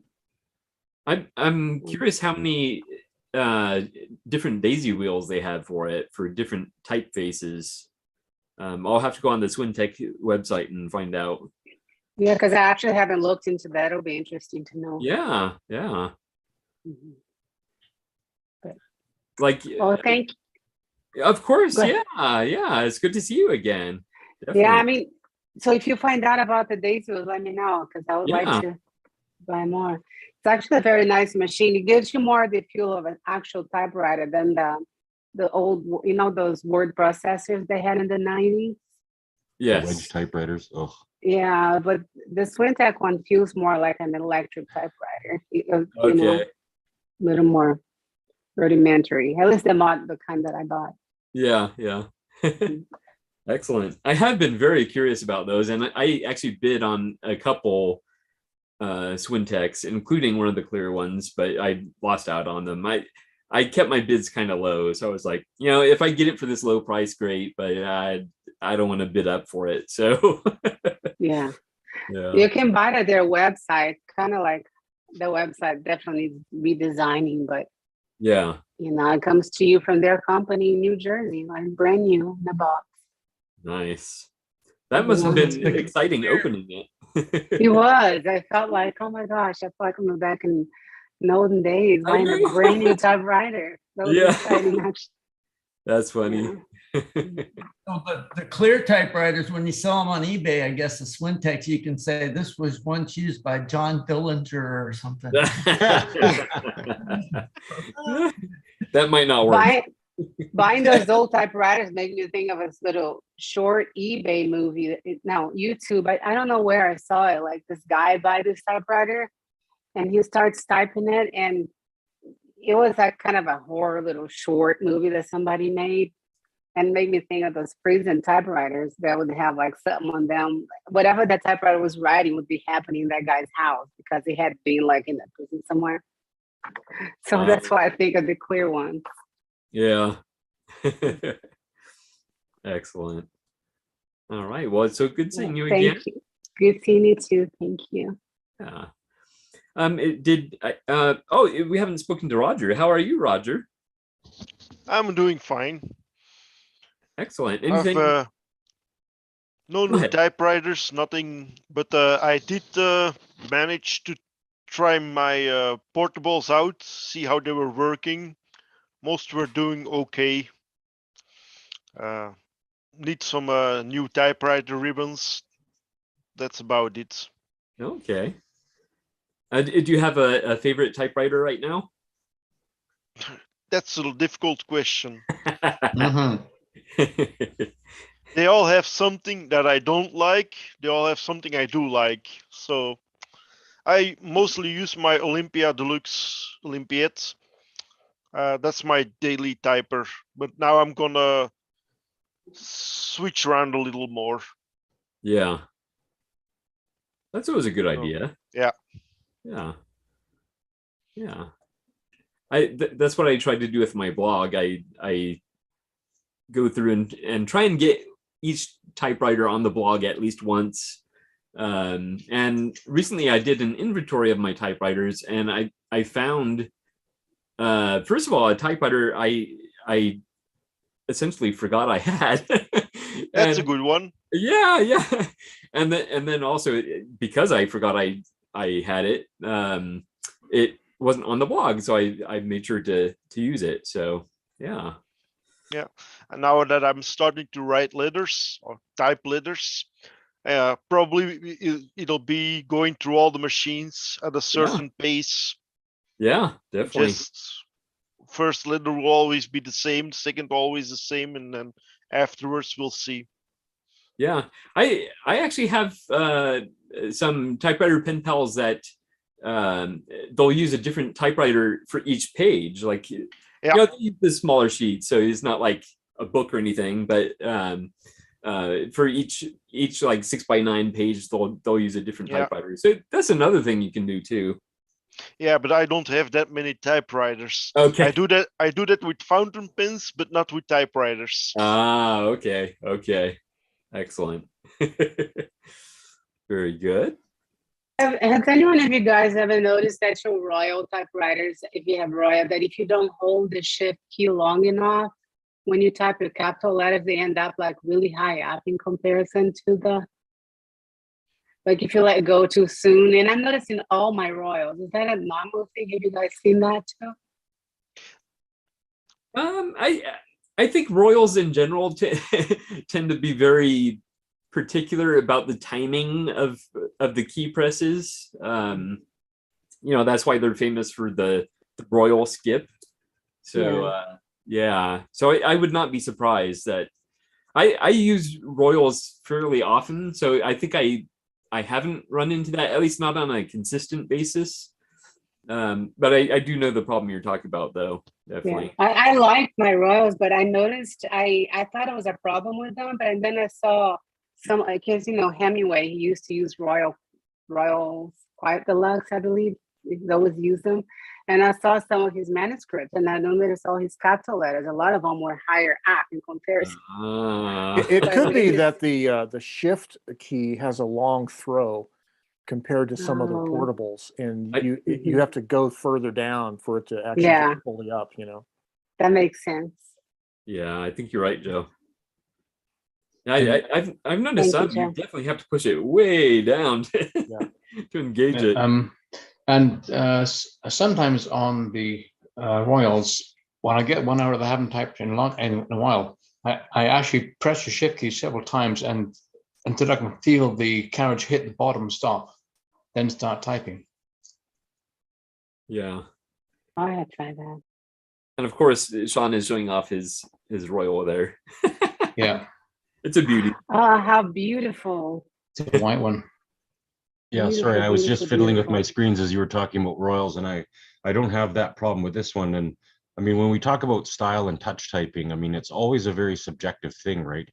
You're, expressing that you find that on all of your Royals, and I'm thinking, I don't find that. I mean, I definitely have some that skip. They probably need an adjustment of the escapement to some degree. But I don't know, over time, I guess, do you sort of work into the feel of a typewriter? And you're right, like Gregory said, Royals are really, they're like a snobbish person's typewriter in a way, because they require you to have this proper blah blah blah. Yeah, and whereas a Smith Corona doesn't care any which way, you can be any type of style typer and work a Smith Corona, no problem. Royals can be finicky and sort of really bougie. Yeah, it's funny. But I would counter with, maybe that's true with the portable Royals, but I think the Royal KMMs and the larger ones, I agree. You're right. Are different, a different animal. They really are a lot better. So that begs the question then, Marcella, do you see that with your big Empress? No, I did not see that. Yeah, Royal Standards are like, I've got FPs and I love FPs. They're very forgiving, very easy going, just like the Empress. And I have one too. yeah, you're right, Joe. It's portables we're talking about, really. Yeah. Yeah. That being said, they are my favorite too, besides the Smith Coronas. I love my Royals. Yeah, me too. Is it I think it's Kerr that's really into Royals. Is that right? Yeah, I would say Kerr's got a problem with Royals, just like some of us do. He's got a lot of Royals, yeah. Yeah. I have a Royal FPE 16 in the Drive Grey, which I yet have to do a service on. I just wonder how much it'll cost to recover a 16-inch platen. Cheap. It's not too much more. I had the Smith Premier 16-inch one done, or Smith Premier 6 one done. I don't remember what it was, and that was pre-pandemic, so it's gone up. Yeah, and also you're not having to ship from Canada and back to Canada. Right. Yeah. That adds $40 right there.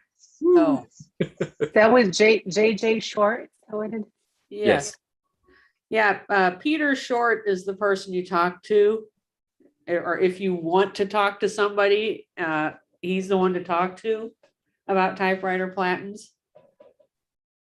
Thank you for that. I need one done. Yeah. And he is no relation to me, unfortunately. Otherwise, I would get the family discount. You got the short end of the stick on that one, Gregory. I sure did.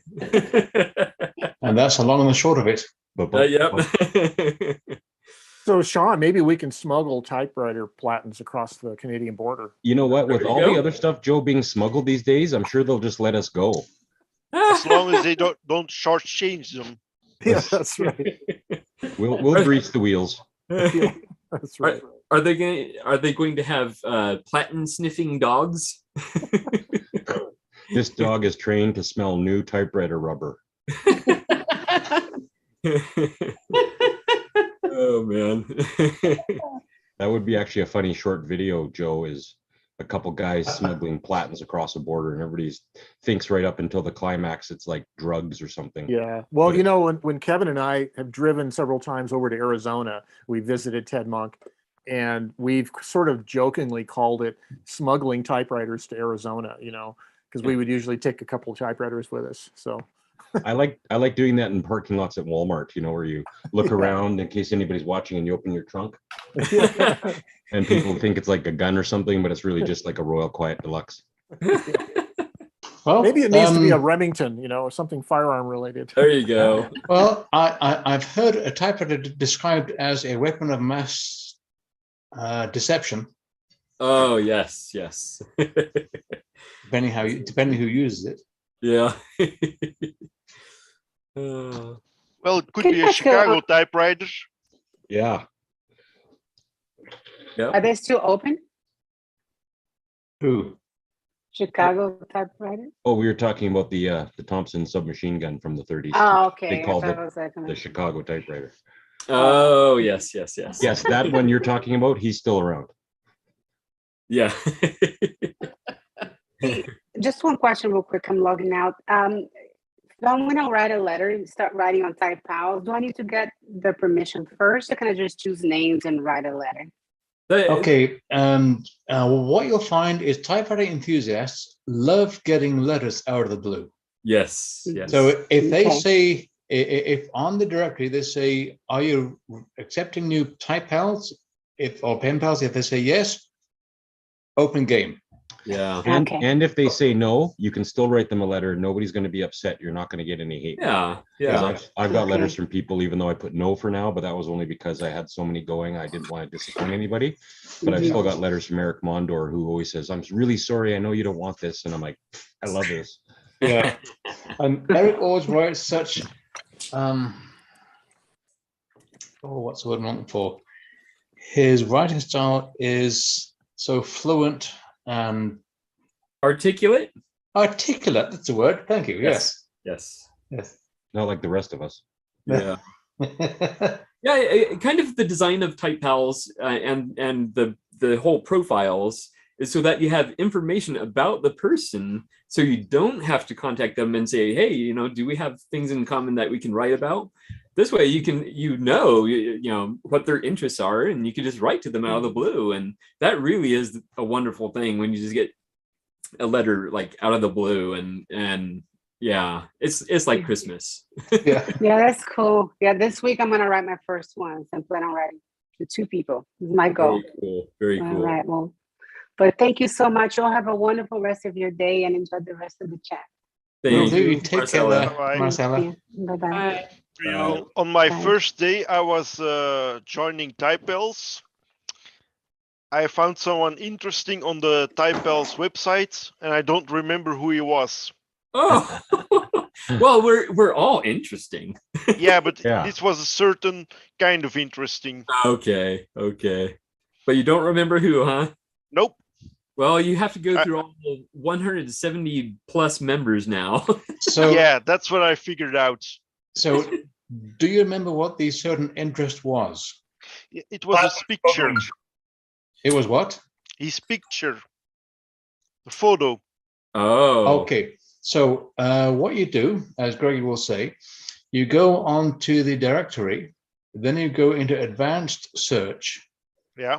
In the bio or the interests, you type the particular word of interest that you're looking for, then it'll bring you up all the people who have that particular interest in their interests.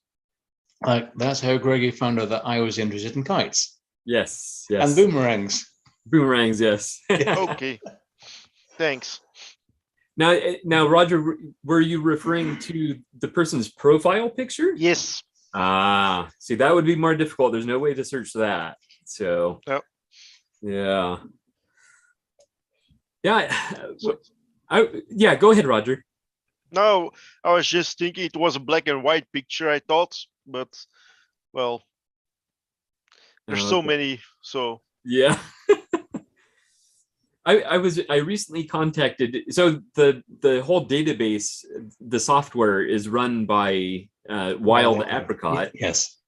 And I recently contacted them because one of the most annoying things about it is if someone doesn't upload a picture or an avatar, it puts this absolutely ugly, generic, like silhouette of a person that it looks horrible. And it's like, why do they have that? And so I contacted them asking, if there's a way where I could replace it with like the Type Pals logo or something.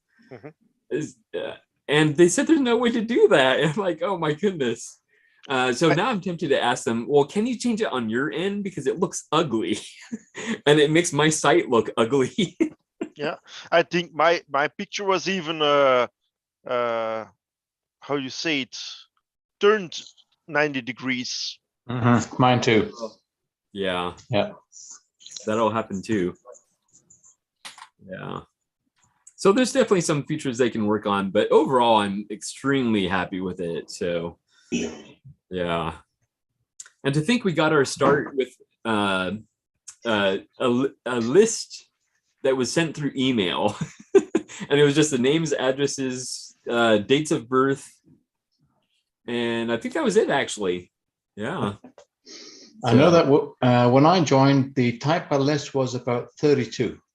Yeah. It fit on one side of a letter-sized piece of paper. Then I had to go to legal size. Yeah. We started approaching 70 people on the list. And at that point, I was like, there has to be a better way to do this. So that's when I discovered Wild Apricot. So yeah.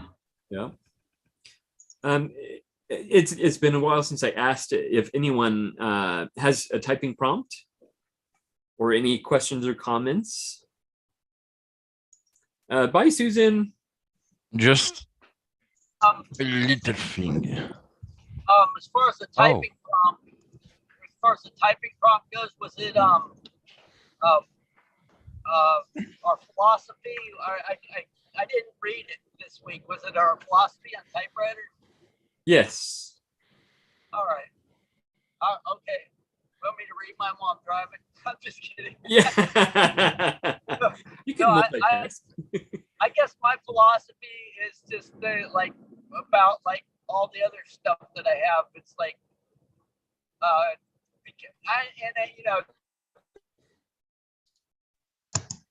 Oh, I think we lost you, Larry.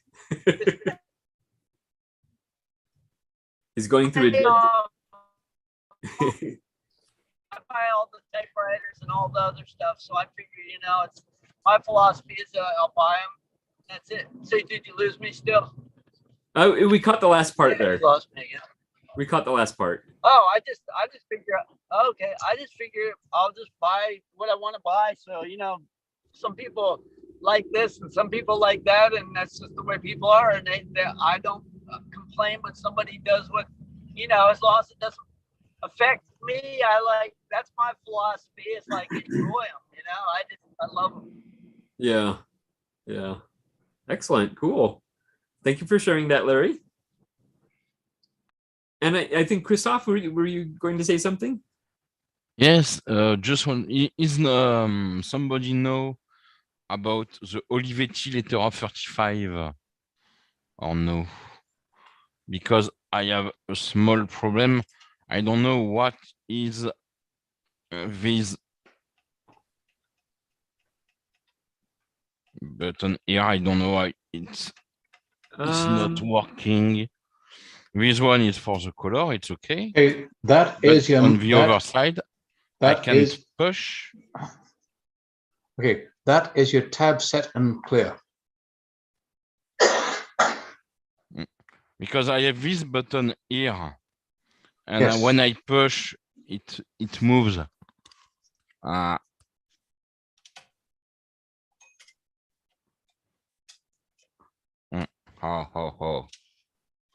No, it's not.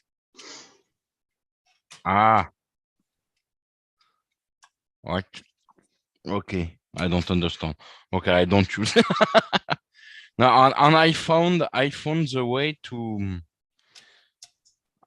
reverse the ribbon because I always search how to reverse the ribbon, and it's like this.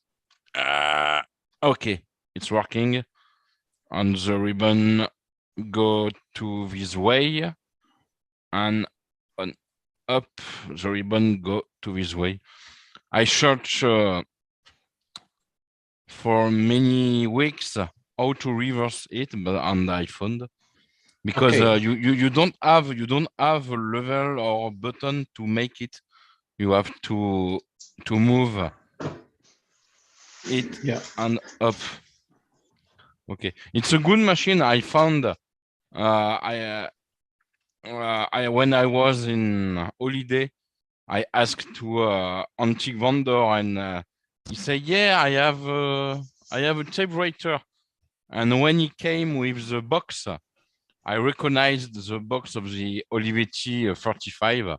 I say, "No, I have already this machine." It's a very, very good. I love it. This one was in veterinary services in Orléans, in my city. I have the bill, but without price. But I have the bill this machine was booked in 1981, if I remember, for public veterinary service. Okay. And this is my daughter's typewriter, and I love it. It's very, very new ribbon, very clean, very everything. Very good machine, but very ugly. I very ugly. It's where it's I lost the part. I don't know where. But I think it's not a very beautiful. It's easy. It's a very smoothly to use. I love use it, but it's very ugly. But it's a very solid machine. Yeah, Larry likes it. Hey, Christoph, if you have, okay, the little lever on the left side, that is your margin set and clear. That's the right side. Come back towards you. That little button that you were first showing us, yes. That is the tab set and clear. Okay. So the red button on the right, that is your tabulator button. Yes. You press, yes. So now, if you return the carriage all the way, now press the space bar 5 times. Space bar. Okay, now push that little lever up once. Up. No. Up. Okay. Now, do not press the space bar while you're holding the lever. Sorry. Okay. So there's obviously here is where we need Daniel to translate from English to French. Yeah. Okay. So do not touch the little lever. Thumb off your little lever. Thumb off your right. Now press spacebar 5 times. 1, 2, 3, 4, 5. Finger off spacebar. Press lever up once and release. Up. Up. The other up. There you go. Now release. Release everything. Now return the carriage. All the way. All the way. Now press the red button. Oh, it didn't set. No. Yeah, there's an issue with the tabulator, I guess. Yeah. Okay. You're pressing you're pressing too many levers at once. Yeah. Okay. Well, I think I can try with manually. I will make it manually, I think. And then for the ribbon to reverse, the ribbon needs to have eyelets in it, or the little metal grommets, so that when the ribbon moves to the end, it then moves that little fork over to the right or the left, depending when your ribbon gets to the end.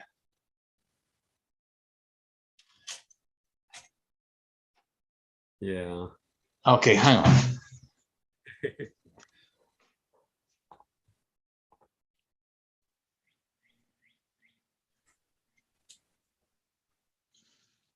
All right. Let's see. The ring isn't very I can't hear it. It's very small, very yeah, small ring. I think William is gonna get a machine that he can show you a demonstration of it. I think that's where he went. Yeah. While we're waiting, I do have to say, Eric, earlier I think we heard the birds chirping out there, and I was really enjoying it. Yeah, they're getting a little crazy out here. Yeah. My feeder's empty, and I think they're all angry at me. Oh. Do you have it empty because of the whole bird flu? No, that was a thing here, but that's kind of past. Oh, okay. It's just empty because I got lazy this week. But, but yeah, and I can hear the squirrels screaming at me too. So. Oh. It's funny because I was gonna make a joke earlier. Eric, can you mute the birds? They're interfering with the type pals. Yeah, I actually really enjoy them, so I thought it was cute. Okay. I found this button here, and when I push.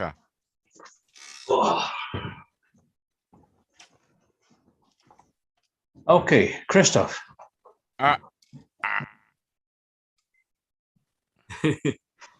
Christoph, can I have your attention, please? Yeah, I'm here. Okay, this is an Underwood 378. It's the same basic mechanism. Hang on.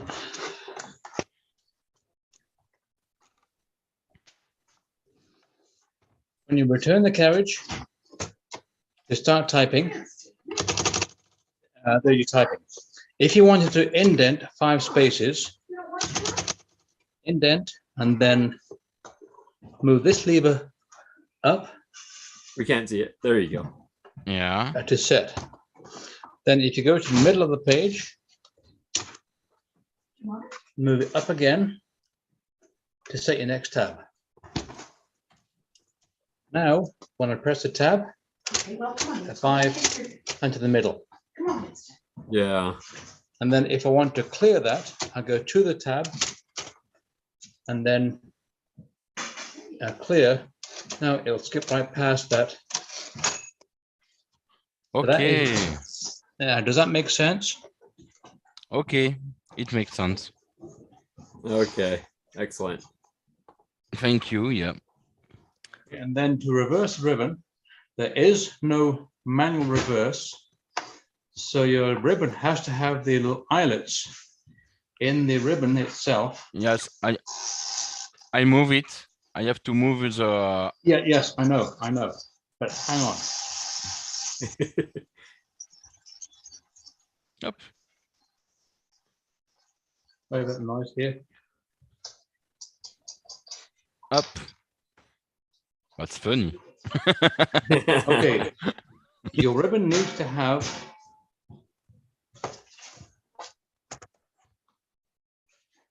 the eyelets in the ribbon See that? Yeah, I don't have the eyelets on my. Okay, so that's why the ribbon is not reversing. Is when the eyelet meets the fork, it moves the fork. Ribbon. Okay, because I booked this ribbon on the merchant website, and I don't have the little plot in the middle of the ribbon. Yeah.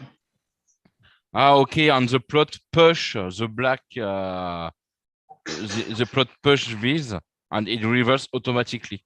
Yes, it does. Once the Okay. eyelet hits that, if it pushes over by itself, then reverse the ribbon automatically.